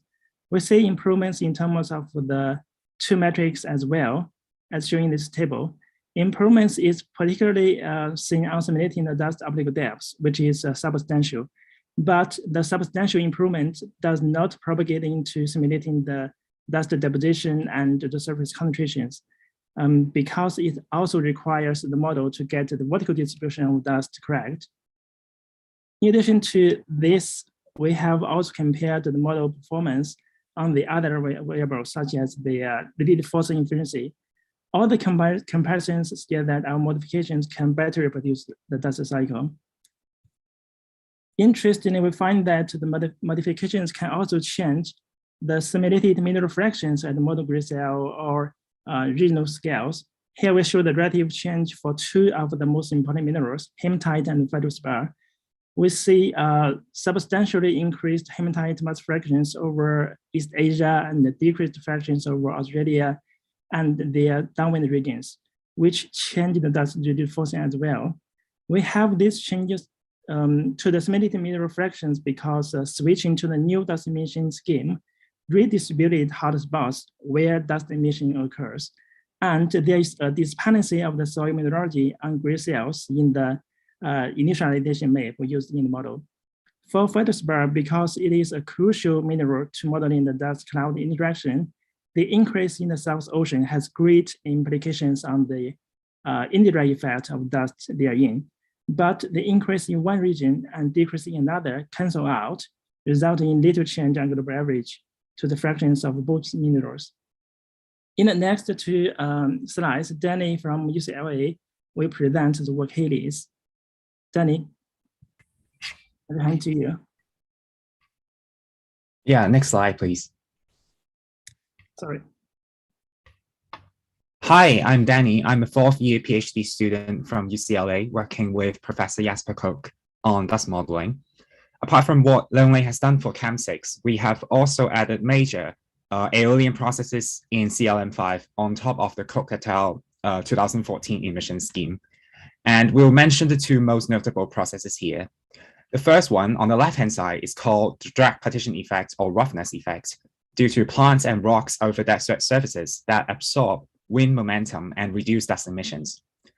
The drag partition effect, F effective, discounts the friction velocity U star reaching the soil surfaces to a smaller wind speed U star S. F effective is a combination of rocks, which are time invariant, and plants, which are time varying as a function of LAI. So below shows the annual mean of F effective, which strongly characterizes the major source regions, such as the Boulder Lake Depression, the Aljuf, the Arabian Desert, and Taklamakan Desert. So the drag partition effect now strongly shapes the spatial variability of dust in the model. The second process is called the dust emission intermittency. Models actually use a large model time step, say half an hour, and assume a constant friction velocity for calculating dust emissions.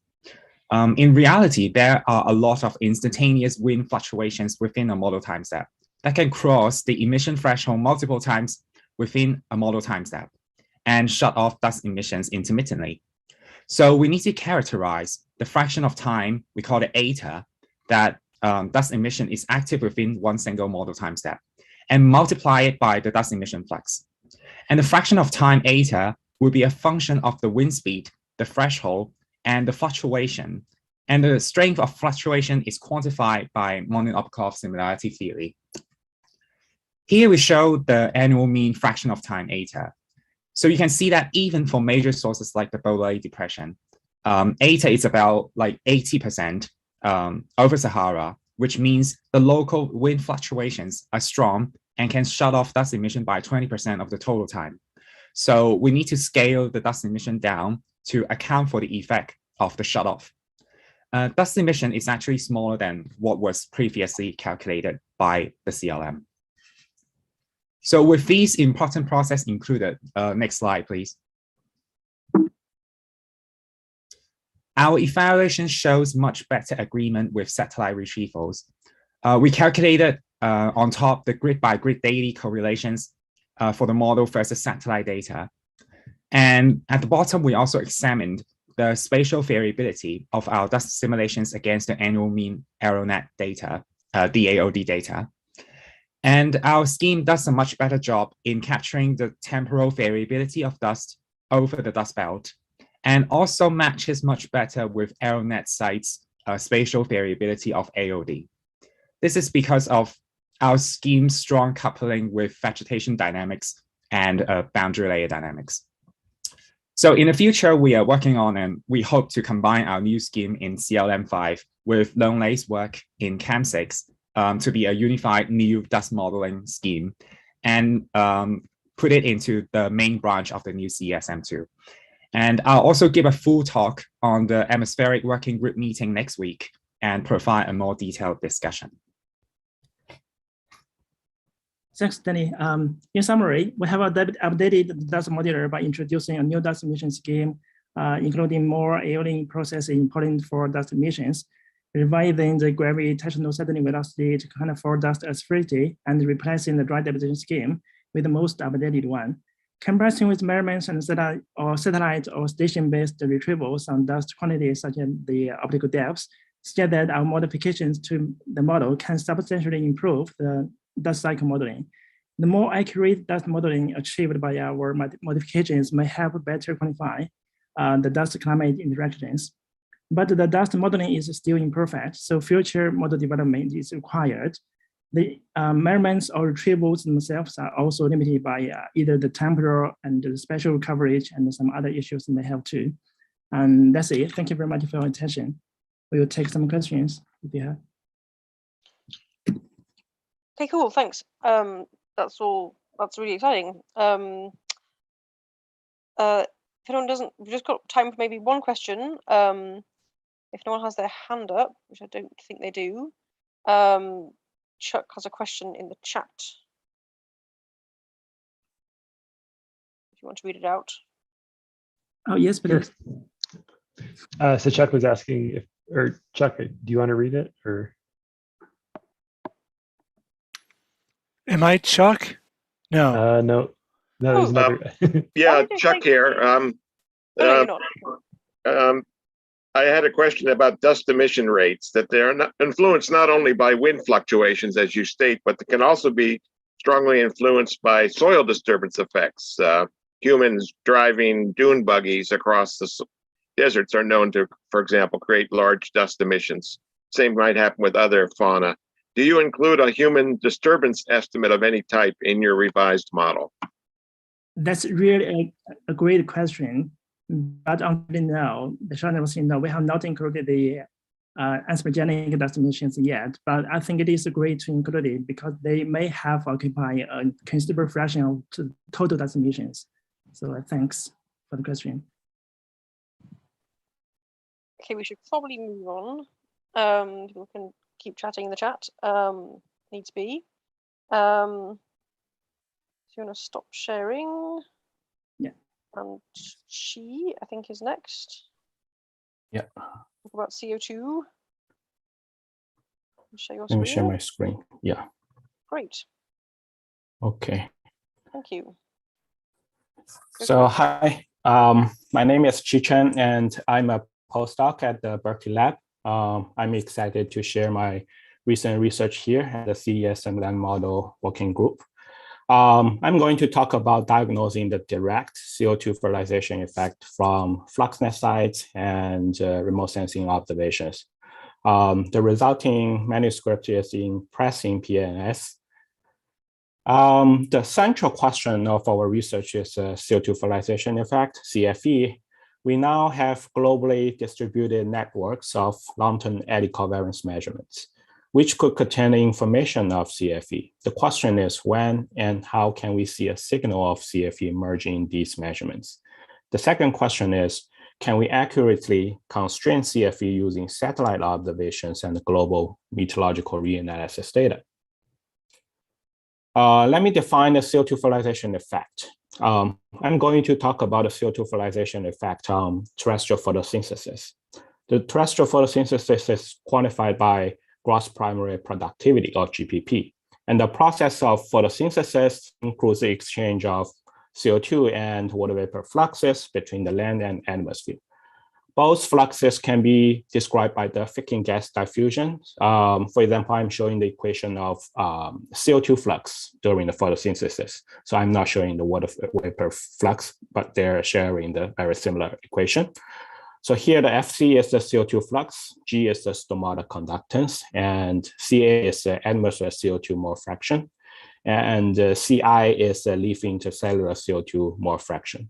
According to the CO2 measurement from NOAA, the atmosphere CO2 is increasing at a pace of about 2.1 ppm per year.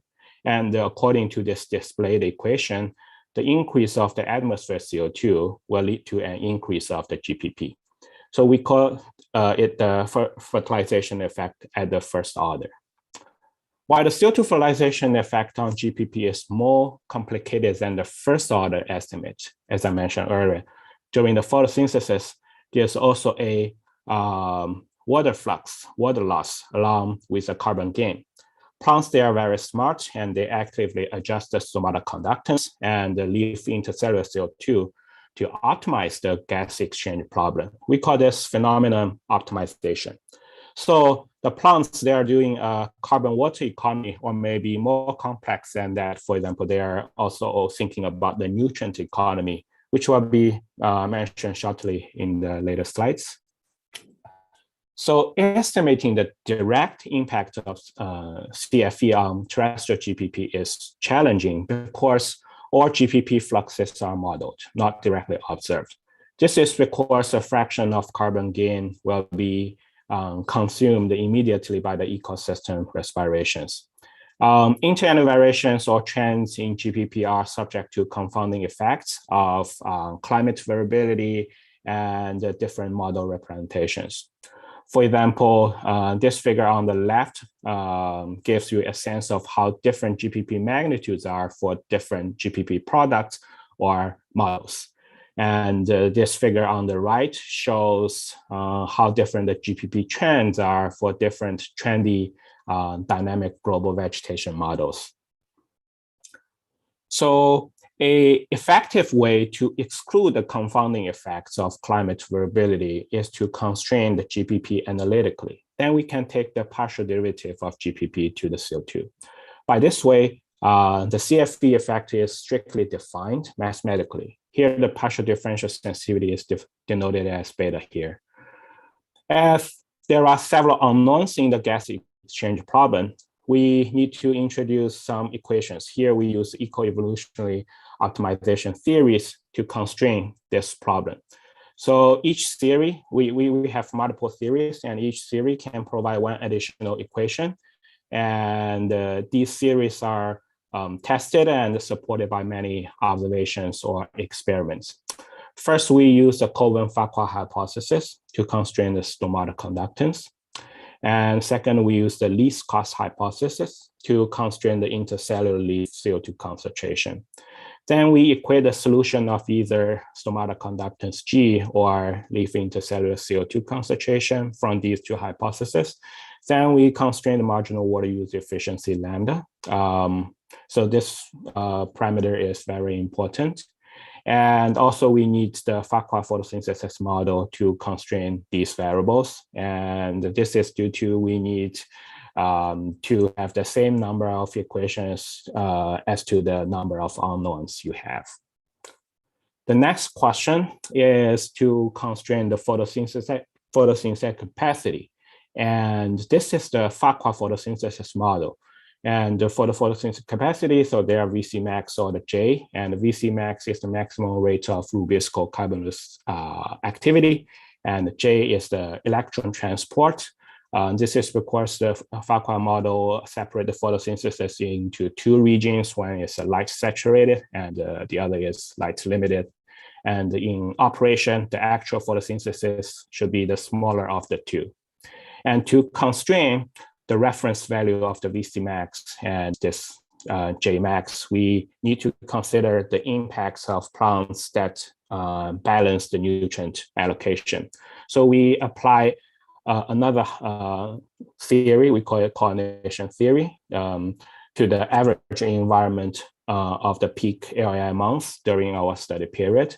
So the climatological mean carbon assimilation rate, AC, is equal to the AJ, so during the peak area months. With such implementation of the coordination hypothesis, we can solve the VC max and J max, and we do not need the information of types, so we do not need the PFTs. So the last step is to deal with the canopy upscaling problem. The previous derivations are at the leaf level. So we calibrate a big leaf canopy upscaling factor for each FluxNet site. We use the least square method to find the best fit for the upscaling factor for each month. After calibration, this factor is set to a constant with no inter-annum variations. And this guarantees that our calibration will not manually introduce some GPP trend. Finally, our GPP or CFV are constrained by 7 variables. So here in this study, we use calibration, but actually we have a follow-up study which employs full canopy relative transfer and solve the energy balance for the canopy, but the same model, eco-evolutionary optimization model. And that study proves that our framework itself can accurately capture the seasonality of the photosynthesis, which does not any parameter calibration. So let's look at our results at the FluxNet sites. So this figure shows the average GPP anomaly, and the results show that in the studied 68 FluxNet sites, we can detect an overall increasing trend in GPP.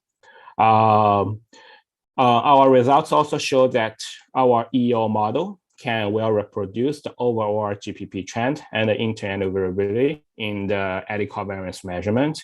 And the overall GPP trend is around 8.3 to 9.1 grams of carbon per meter square per year square. And this is the scatter plot of the FluxNet GPP and our modeled GPP. A unique aspect of our EO model is that it allows us to attribute the GPP trend to different factors. For example, this figure shows the results of the GPP trend attribution based on our framework. we can see a dominant contribution from CO2 to the overall upward GPP trend.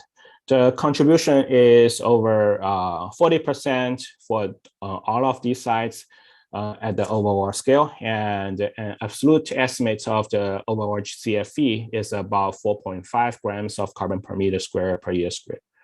But you can see that at the individual sites, the magnitude of the CFE are different because they have different number of LAI. And these numbers are the number of the different CFE are represented by these red dots. And in addition, we can see that temperature ranks the second largest contributor to the GPP trend. Similarly, our EO model can attribute the GPP internal variability to different factors. So we detrain the data, and we can see that like soil, water, and humidity, they are the largest contributor to the internal variability of the GPP.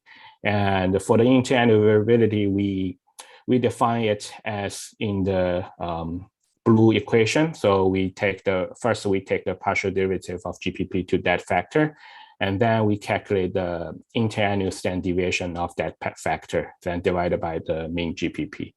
So, but a note is we can see the CO2 internal variability only contribute little to the GPP internal variability. So we upscale our EO model from the FluxNet size to the global scale, and this figure shows the diagnosed beta, or the partial differential of the GPP to CO2. So the inputs of this map are era 5 meteorological forcing and modest LAI, and we also use the ensemble of multiple satellite GPP products to calibrate the canopy upscaling factor for each grid. And the estimated global average beta is around 4.4 grams of carbon per meter square per year per ppm CO2. And you can see the largest CFE is expected in the tropical evergreen forest, Amazon, Congo, and Indonesia. So that's the absolute values. But if you look at the relative GPP trend caused by the CO2, you will see a different story. So the stronger relative change is seen in relatively dry regions, like here and the Western US, and also the India, Australia. So, but these regions, they actually have a relatively low absolute contribution to the GPP. So let's look at the within biome beta variation. So the beta should be impacted by both climate and the instant CO2 concentration. But it is worth to note that in our estimate, we prescribe the CO2 spatial environment, but they are changing with time. So therefore, the spatial variability of these beta is only driven by climate. And these bars represent the mean value of the beta for each biome type.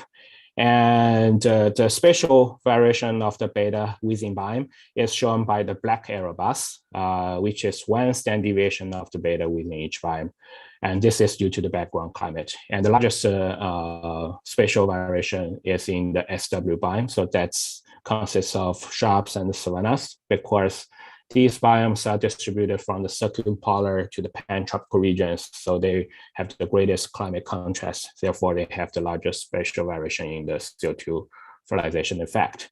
And another interesting finding is that the diagnosed beta, they do not have a significant internal variability, which is shown by the red arrow bars. So that said, the recent increasing of the CO2 or the temporal fluctuation in climate should not lead to a large change in the CO2 fertilization effect. We compared our diagnosed GPP trend to CO2-induced GPP trend in DGVM simulations and the satellite-derived GPP products. And this figure shows the relative GPP trend, which is the GPP trend divided by the background GPP. We have, for each panel, we have 5 bars. Bars in gray, they represent the total GPP trend, which is caused by the combined effect of climate and the CO2. And bars in pink represent the CFE, which is the CO2-induced GPP trend. And we also separate the bars into 3 groups, group A, B, C. Group A are trends diagnosed by our EO framework. Group B are trends diagnosed by trendy DGBMs, V6, trendy V6. And group C is from the satellite-derived GPP. Satellite-derived GPP only have the total GPP trend. And the greatest disagreement between our EO model and other models comes from the tropical forest. That's why I have 2 panels. One is evergreen barley leaf forest, and the other is the other C3.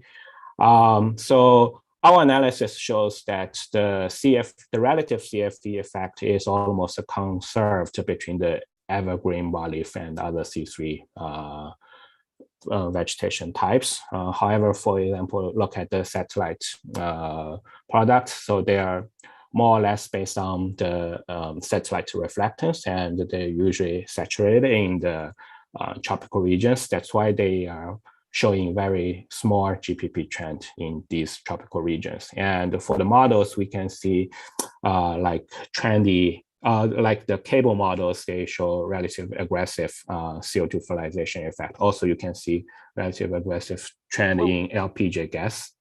We'll have to wrap up in a minute to start. Are you finished? Okay, yeah. So this is last slide. So to summarize, we detect a strong CO2 fertilization effect in the eddy covariance networks, and we can also constrain it from the global scale using satellite measurements. So our framework further provides the opportunity to diagnose the sensitivity of GPP to multiple climate factors. Thank you. I'm happy to take questions. Sort of a little out of time. Rahul has his hand up, but keep it short if you can. Hello, sir. This is Rahul Kashyap, first-year doctoral researcher at Coral IIT Kharagpur. I have seen your paper in Nature Sustainability about global greening, and this is also quite similar. That great studies. The only concern here is that CO2 fertilization effect. Is it better replicated in terms of SIF or FPAR or maybe even NDVI or LAI, not necessarily in GPP and NPP? So the CFE effect on GPP or on LAI FPAR, they are different because on GPP, that's a flux term and it's only an intermediate flux term. You cannot directly observe that, but for LAI, that is kind of like the a proxy of the above ground biomass. So they have more complicated process. And for CIF, so you cannot simply equate it as the GPP. So they could have different spatial patterns, but they could have general similar trends. Okay, cool. Thank you. I have loads of questions, but one small question. Which is the best data to study GPP and NPP around the globe apart from MODIS?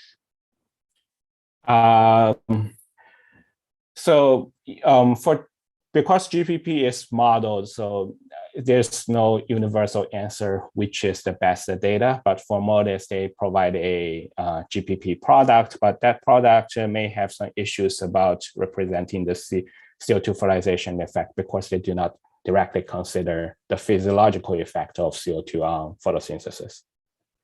Correct. That is LUE based, yes, which is obsolete now. Thank you, sir. Okay, we'll have to move on. Yilin is next. If you could bring up your slides. Oh yeah, I didn't submit my slides. I can. There you go. Do you see my screen now? Yep. Great. Okay. Thanks for the opportunity to sharing my current studies. I'm Yilin Jiang, the fourth-year PhD student from University of Connecticut. My topic is modeled hydrometeorological responses to extreme soil conditions during pre-monsoon season in tropical South America. This study is advised by Dr. Guilin Wang. And Drought is projected to increase in frequency and severity due to decreasing rainfall and increasing evaporation in the world. In tropical South America, there are 3 famous drought events occurring in Amazonia during the past 20 years. 2005, 2010, 2016 drought events. They are all considered as one in 100-year events. In addition, the semi-arid Northeast region also experienced other 2 drought events in 2007 and 2012. This drought has huge impact on regional ecosystems. For example, in year 2016, extreme meteorological droughts lead to the soil drought and then had adverse impact on the vegetation. The negative anomaly of vegetation photosynthesis in Amazonia persisted beyond the end of the soil drought. Given the strong moisture recycling ratio in the tropical South America, especially in Amazonia, we are interested in how the land surface feedback may influence the drought development. At the climate scale, deforestation plays a very important role. Deforestation can reduce total ET through less canopy evaporation and transpiration. And then less evaporative cooling could warm the surface, and the less moisture from ET could also reduce the rainfall. Both high temperature and lower precipitation can lead to the depletion of the soil, then lead to the soil drought. Eventually, it will increase the tree mortality. In addition to the long-term climate effect of deforestation, soil moisture also plays a very important role during drought development at the weather and climate at the subseasonal time scale. Here, the figure from Sonia's review paper, we can see that the decrease of soil moisture can suppress the ET and then increase the temperature and decrease precipitation. Both of them can enhance the drought and then further lower the soil moisture and then form the positive feedbacks. Due to the strong bond between soil moisture and soil temperature also plays an important role in the drought development. So based on the existing study, we want to further investigate the role of soil temperature and soil moisture in drought development. Specifically, we want to investigate the persistence of initial soil temperature and the soil moisture anomalies. And also, we want to explore the impact of initial soil temperature and the soil moisture anomalies on both the hydrometeorological means and extremes. To accomplish these objectives, we design numerical experiments. Firstly, we need a long simulation. We run CSM2 global simulation with prescribed SST and sea ice fraction at F09 spatial resolution over 1980 to 2018. The long simulation served as the reference case for the short simulations, and also it provides long data record for the soil temperature and moisture statistics. Then we do a lot of short sensitivity experiments. They are on September 1st and November 1st during 2006 to 2015. The control run with the initial conditions from the long simulation. And for the extreme experience, they are 1-month simulations initialized with constructed spatially coherent soil conditions in southern Amazon and the Northeast region. The hot and cool experiments are initialized with 99th and first percentile T soil. And the soil liquid for these 2 experiments are directly from the long simulation.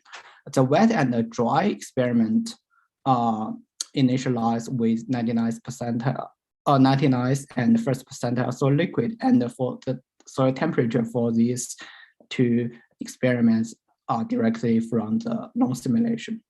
Then we have the T soil sensitivity test using hot experiment to minus the cool experiment, and soil liquid sensitivity test using dry experiment to minus wet experiment.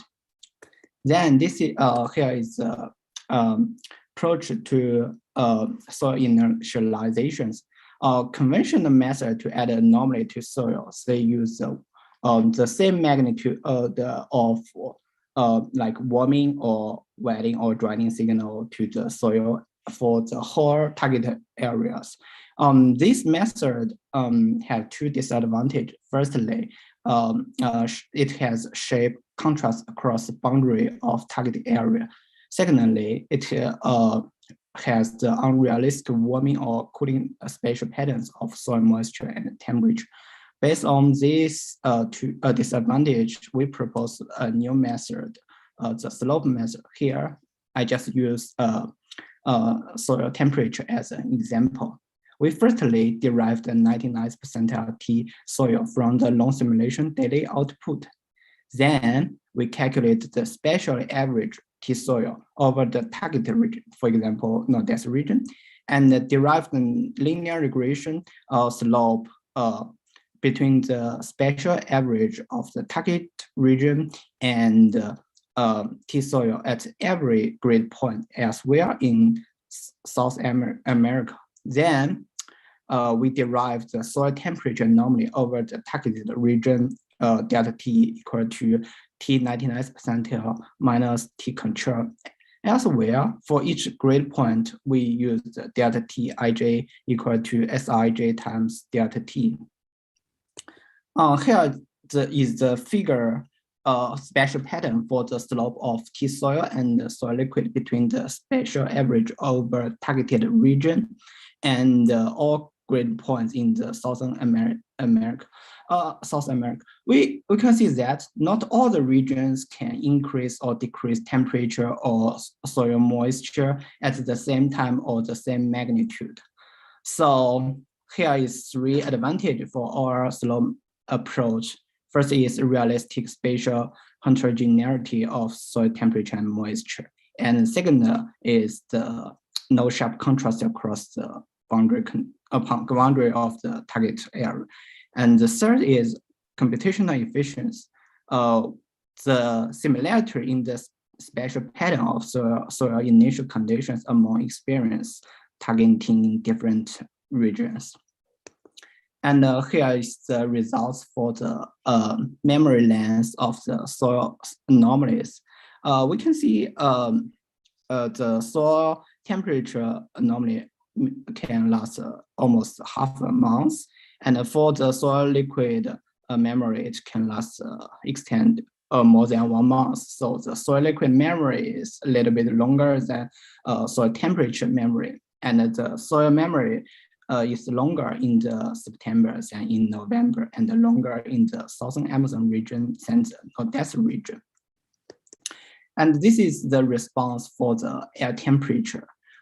In the T soil test, the warming signal propagated to the to meter air from land surface through sensible heat flux and long wave radiation. And in the soil liquid test, the warmer signal has to do with less evaporative cooling effect. The air temperature response is greater sensitivity to soil moisture anomaly than the soil temperature anomaly.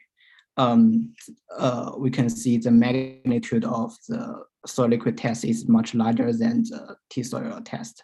And the similarity in the spatial pattern between experience targeting in the Southern Amazon and the Northeast region, we can see the pattern here is similar to here, and this one is similar to this one.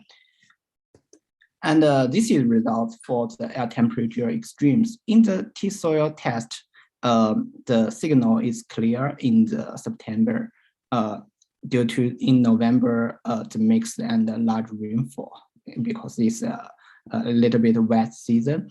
And for the soil liquid test, the stronger signal is in November than in the September, since large range of soil moisture in the wet November could generate substantial difference in evaporative cooling. here is the response for ET. We can see in the T-soil test, the increased ET due to warmer land surface, and the weak response in the September, it has to do with water-limited hydrometeorological regime. And in the soil liquid test, we can see in the South Amazon, the signal is stronger in September than in November, because Southern Amazon is energy limited regime. And for the Northeast region, the signal is stronger in the November than in September. It has to do with water limited regime in Northeast region. And this is the response for precipitation. Precipitation signals are always weak, especially in the dry season because of the water limitation. And then this is the PDF function for the precipitation. And the tail of the PDF, we can show some signal for the precipitation extremes. We can see the soil moisture and soil temperature all have weak impact on precipitation, PDF, and extremes. And in the T-soil test or here, and for the soil liquid test in the South America, the extreme precipitation intensity increase with temperature.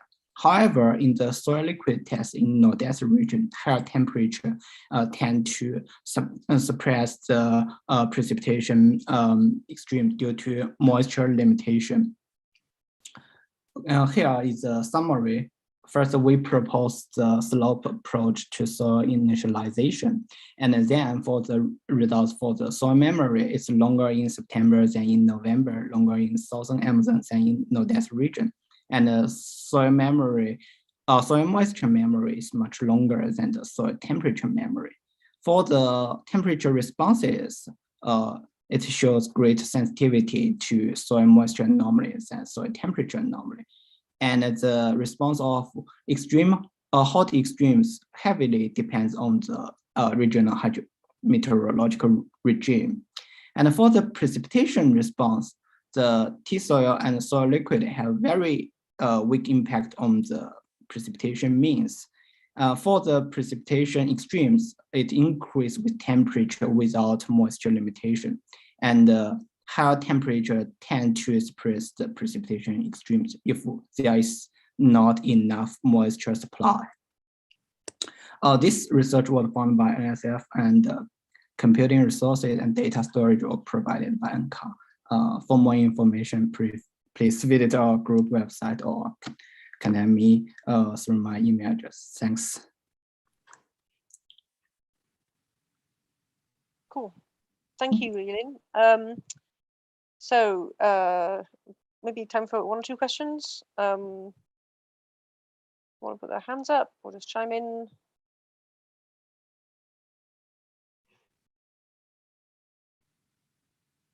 I guess I had, Dave. Yeah, I'm just curious whether or not you know, how much you tested that, you know, this smooth so anomaly initialization method. Were you seeing some pretty strange signals when you didn't do that, or I missed the. You mean for the anomaly adding method, or? Well, I'm saying you have this smooth method, right, where you're having this smooth application of the anomaly initialization, the slope approach. Sorry, yeah, slope. And how much of a you know, I guess you were previously, if you just apply to the box, right, you're seeing a sharp gradient. And were you seeing like flows forming around that, the gradient, or something about those results that were really you know, significantly problematic, or is this more like a hypothetically better way to do it? It's true, and we to be honest, we tested the difference between the conventional method and with the slope method. The difference is not too much, but for the conventional method, there is a very sharp contrast along the boundary. We can something like here, there is some strange signal, and which is different from the middle of the box. And another thing for another advantage for our slope method is that the computational efficiency, because we can see, I didn't show the input soil moisture, the similarity between the anomaly targeted in Southern Amazon or the North Desert, but we can see the results here in for the air temperature anomaly signal. We can see we added the anomaly in the Southern Amazon region and also added the anomaly targeted in the North Desert region. So these two spatial patterns are almost the same, we can see. And also for the other season or for the T-soil test or the soil liquid test, they are almost the same.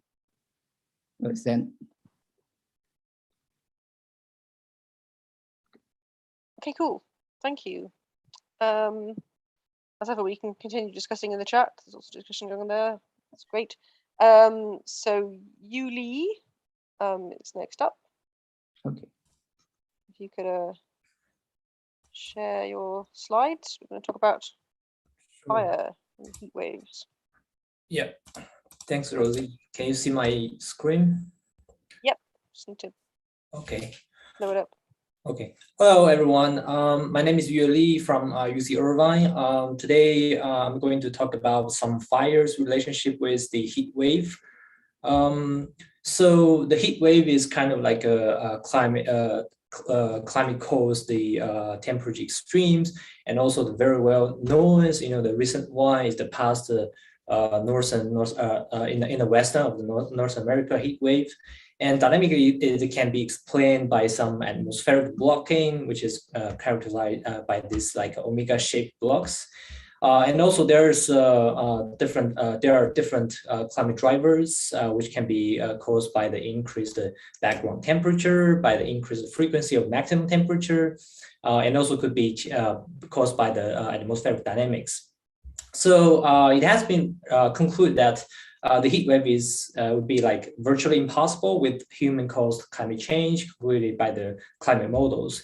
And also the analysis of the meteorological data shows like the increase in warming and also the change in the relative humidity will cause like likely like an increase in global wildfire in the future, and also for the past few decades. And also I have shown you there's many references here.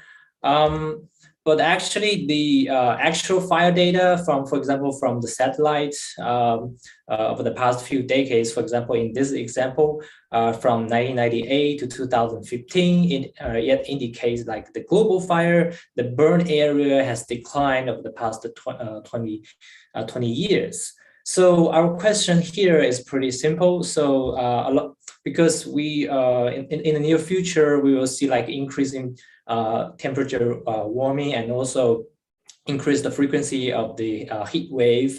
So how, what about the actual satellite fire data? How would the global fire, the activity evolve with the increasing heat wave in the 21st century? So to answer these questions, we actually, the very basis of data of this study is the Global Fire Atlas. Right now, we use the time period from 2003 to 2018. And this Global Fire Atlas data is based on the modest burn area, which is monthly at the spatial resolution of 500 meters.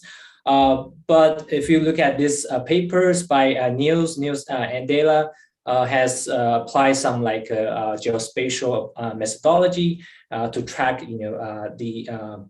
based on the modest burn area, and also to track the time evolution of each fire, of each individual fire. So this Global Fire Atlas will provide us with individual fire size and also duration and expansion rates, so which can be as fine as the daily like temporal resolution. And also to define the heat wave and also the fire seasons, I actually here use the ERA5 daily maximum temperature. So the heat wave was defined as the daily maximum temperature exceeding like 2 sigma of its base period climatology. And also this temperature anomaly, if this lasts for at least for 3 days, so these pixels will be, and during this time period will be identified as a heat wave event.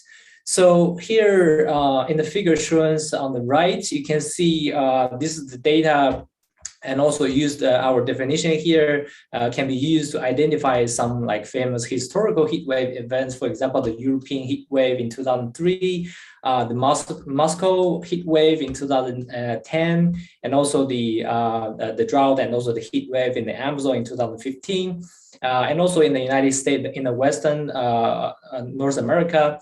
The past year, the last heat wave could be really striking here. And also we here in this study, we only focus on the fire seasons, which has been defined as the consecutive 3 months with the largest burn areas throughout the year. So to analyze the fire behaviors during the heat wave and compare this with the non-heat wave days. So we here I'm showing you like some like equations showing some math. But I will skip this very quickly and use a diagram to show you the basic logic of our method. So, so for example, for each 5 seasons, so we know that there could be some days with like the heat wave days could be pretty rare and also in a low frequency right now. So for example, the heat wave days in this fire season could be 1.8 days, and also the non-heat wave days could be over 90 days. So by natural, if we count, the fires happening during the heat wave days, so by natural, we will have like a pretty lower number of the total fire number. And also we have like a more fire numbers during the non-heat wave days.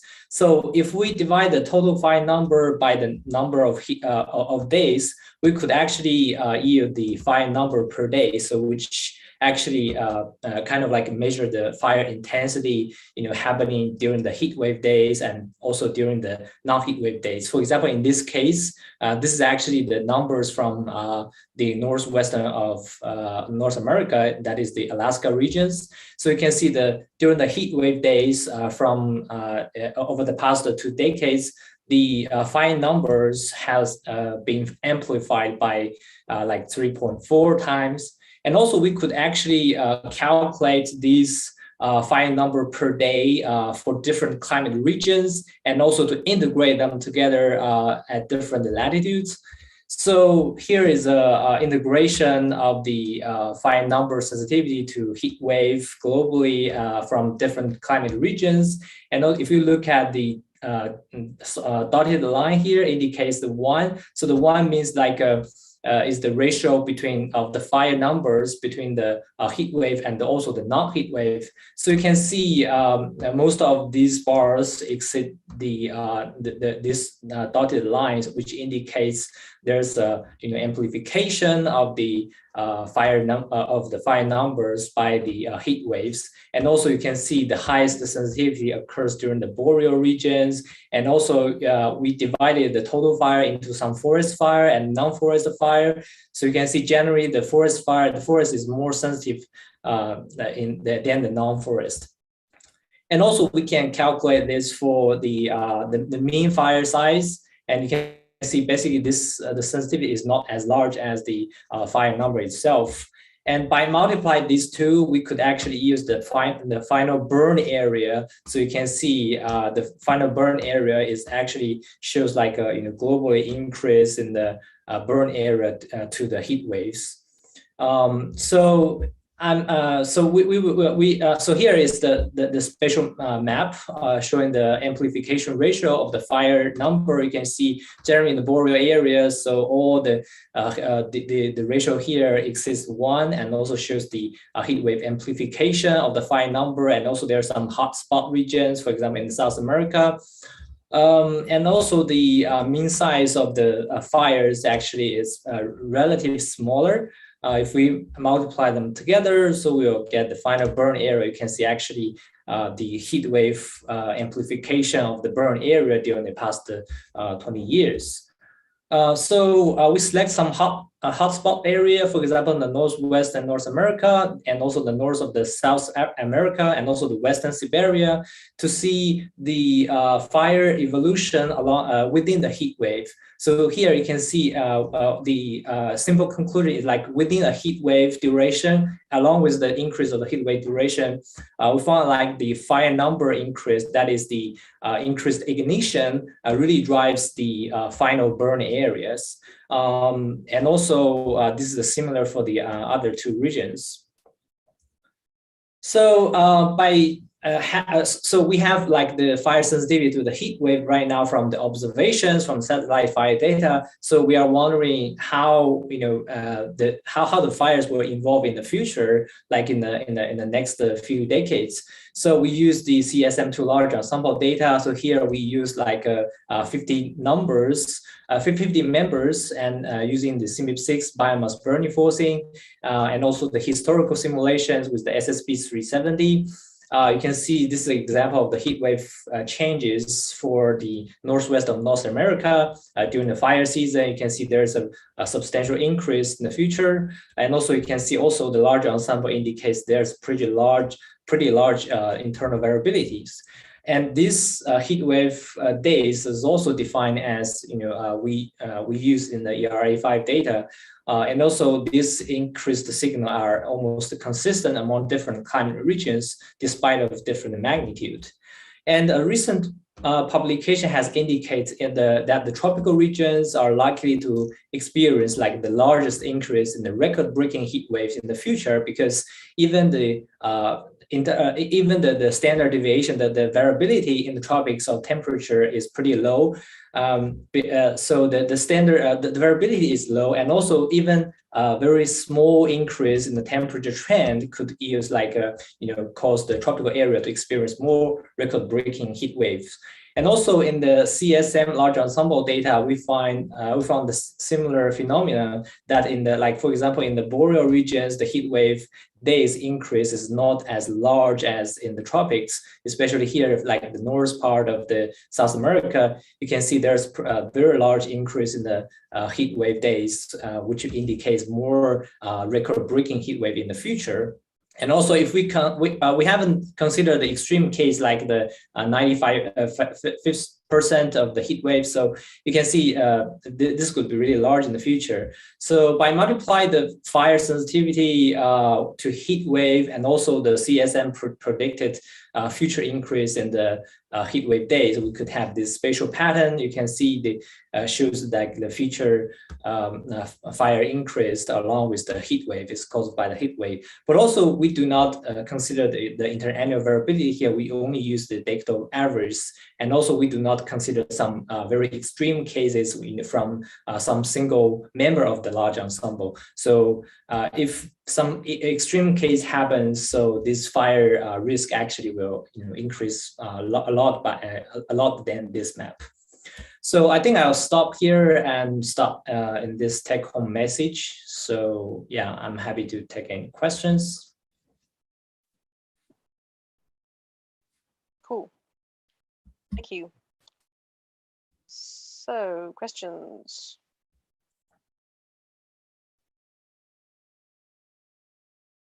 Fire enthusiasts, Jackie.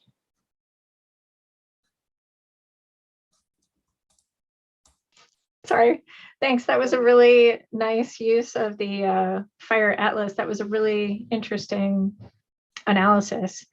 So given your, you put this in the context of the Andela paper, which found the reduction in burned area, given what you've said about the areas that we're going to see increases in heat waves and increases in fire, how do you place that in context with this global decrease in burned area? Yeah, this is very this is a great question. And also, if you look at the Andela's papers about the declined burn area of the science paper, you can find most of the area happens during the tropical, areas experience like very large land use activities. So in that paper, the global decline burn area has been attributed to the large increase in the land use in the tropics.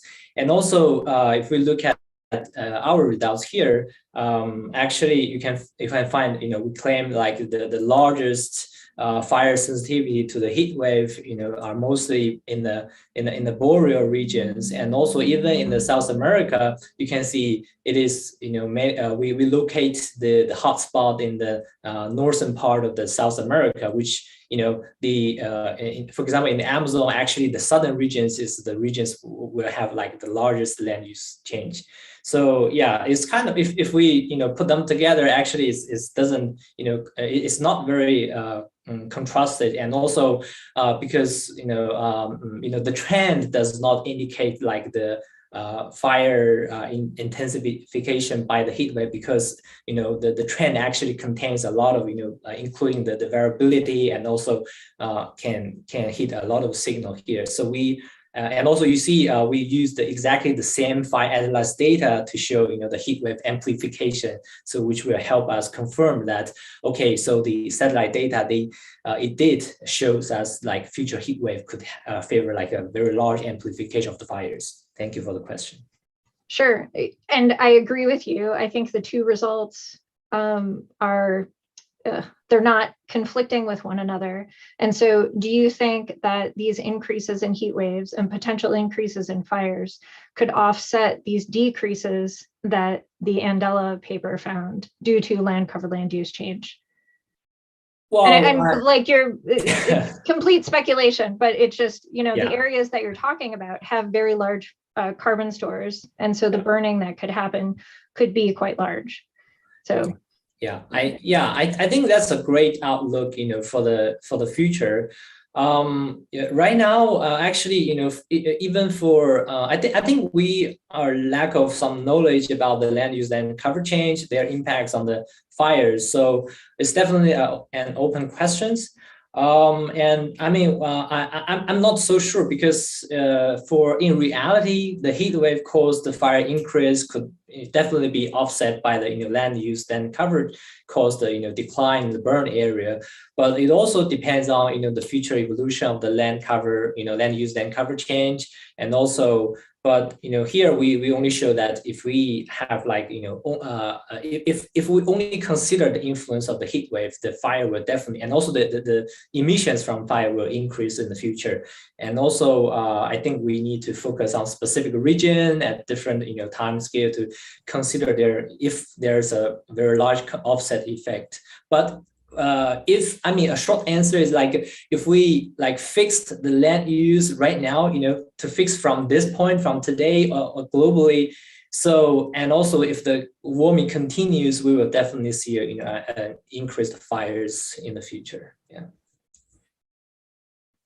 Okay, so Rahul has a question, and then I guess we'll just sort of merge into wider discussion. Sure, I stopped the share. Yeah. Hello, sir. How do you see VPD as an indicator for this hot waves, warm waves, and also fire activities? Yeah, thanks. Yeah, VPD is right now is all people always talk about the VPD influence on the fires. We have actually made some analysis, actually to see the correlations between the maximum temperature and the VPD has pretty high correlations globally. So, which basically, if you use the VPD, to define a heat wave, you can have some like very similar results. And sir, how can we quantify that basically the fire activities are attributed due to climate change or due to human-induced changes, the human activities of land use, land cover changes, basically? Well, yeah, for the attribution, I mean, the Earth system like Ctsm will definitely be a very powerful tool to do this. We can try to fix some like, the climate, the CO2 concentrations, and also the land use to make some like factorial simulations. But also it depends on whether we could simulate the fires, the burn area very well. So I guess it's still in a early stage, because like. I think a critical need is to try to incorporate in more observational fire data together, and also some colleagues of mine, they're working on like the new GFET5 data, so which will definitely be used for model improvement in future. So that's so my concern with all of this is that, we're not really modeling sort of modern era mega fires correctly in our land service models. And so I guess what is your perspective on whether the new fire products will sort of give us, will sample that more kind of extreme fire space more effectively to act as benchmarks for our simulations? Yeah, very good questions. Like, I've been thinking this recently, because probably people are wondering if we can develop some metrics, to try to do some benchmark to evaluate the model's performance and simulate the fire response to the heat waves. So right now I don't have exact the answer for that, but we can definitely talk a lot in later. So but here in this study I'm just showing you how do we and make some analysis of the observational data. So I'm pretty sure we can do based on some assumption, we can do some very similar, comparison between the model results and also the burn area. But, the models could, the direct output from the Ctsm to large, for example, larger ensemble could be a combination of different factors together, right? So probably we need some idealized experiments to help us to, to make some comparisons. I don't know if that makes sense. Yeah. Cool. Good point. So so if anyone wants to bring any further discussion of coupling or dust or CO2 fertilization, photosynthesis, hydrometeorology, or fire, the last few minutes, you go ahead, Dave. Yeah, I had a question for Chi about the CO2 fertilization and whether or not you've evaluated whether or not the CO2 fertilization you're seeing from the flux towers or obtaining from the flux towers is comparable to what you're getting from the field manipulation or field experiments like FACE. And if not, what are the differences? I think it looks like it's about similar, but I don't have the numbers in front of me. Because Will was finding in his paper in CLM that using those FACE type experiments that CLM is 5 is in a pretty good spot, perhaps partly by luck, as Rosie has shown in her paper. In terms of fertilization. So I guess that's my question. Hi Dave. Yeah, great question. Actually, for our study, we don't have a chance to have a one-to-one comparison with the FACE, but we estimate a overall response of the GPP to CO2, then use that value to scale the CO2 fertilization effect in our framework and to scale the FACE. And they are actually quite comparable. So the value is, if my memory is correct, FACE is it's a relative value. FACE is 0.74, 0.79. Then we have a very similar value, but that comparison is not one-to-one. So we are the location could be different. So the only direct comparison is we use our model to compare the flux net measurement. So to compare the GPP trend and the inter-annual variability. Then we use our framework to attribute the trend to the CO2 fertilization effect. The attribution is constrained by the fixed law and the Farquhar model. And also those optimization theories.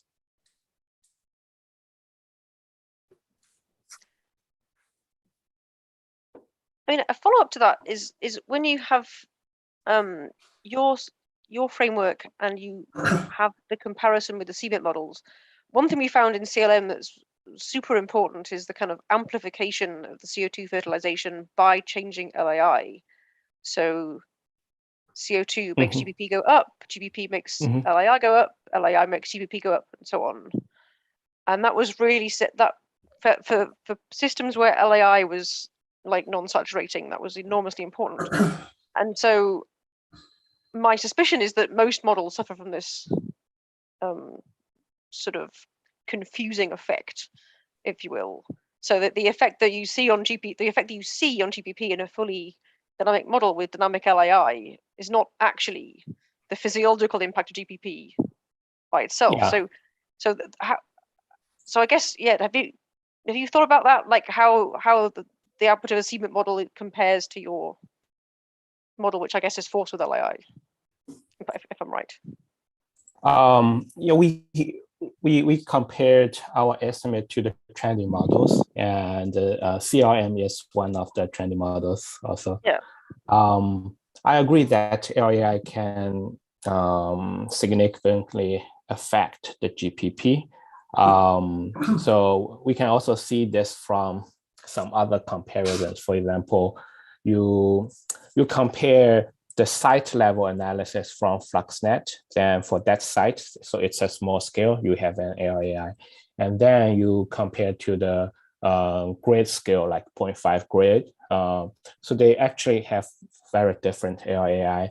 Then you will get a very different CO2 fertilization effect at the ecosystem scale. However, if you try to normalize the CO2 fertilization effect to leaf scale, so that means only the climate is affecting the CFE, then you will find that they actually have a very good agreement. So yes, the answer is LAI is very important to the CFE effect.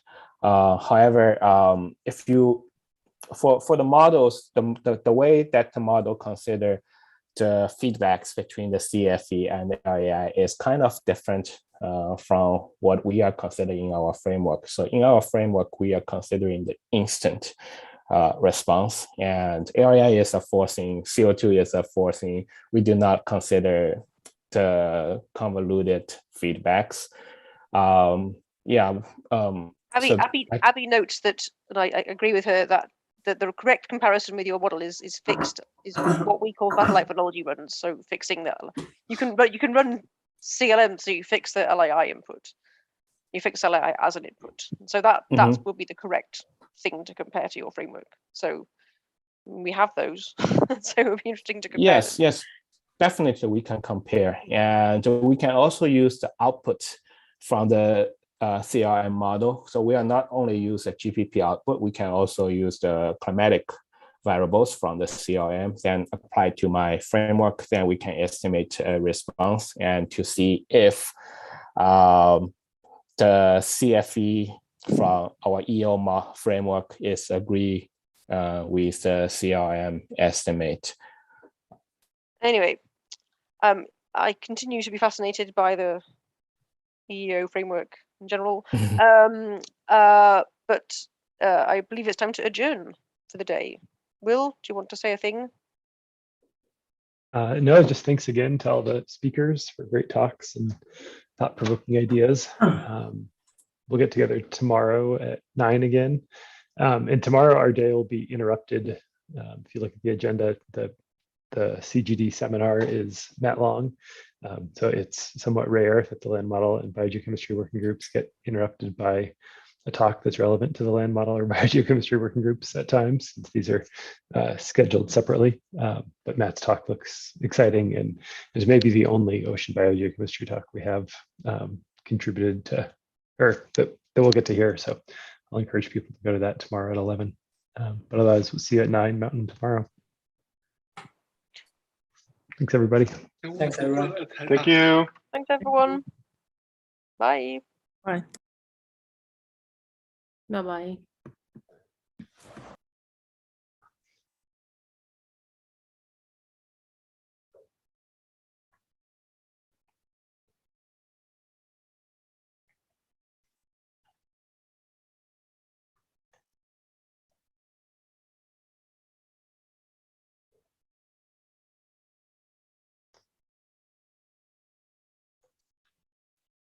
Elizabeth, should I stop recording?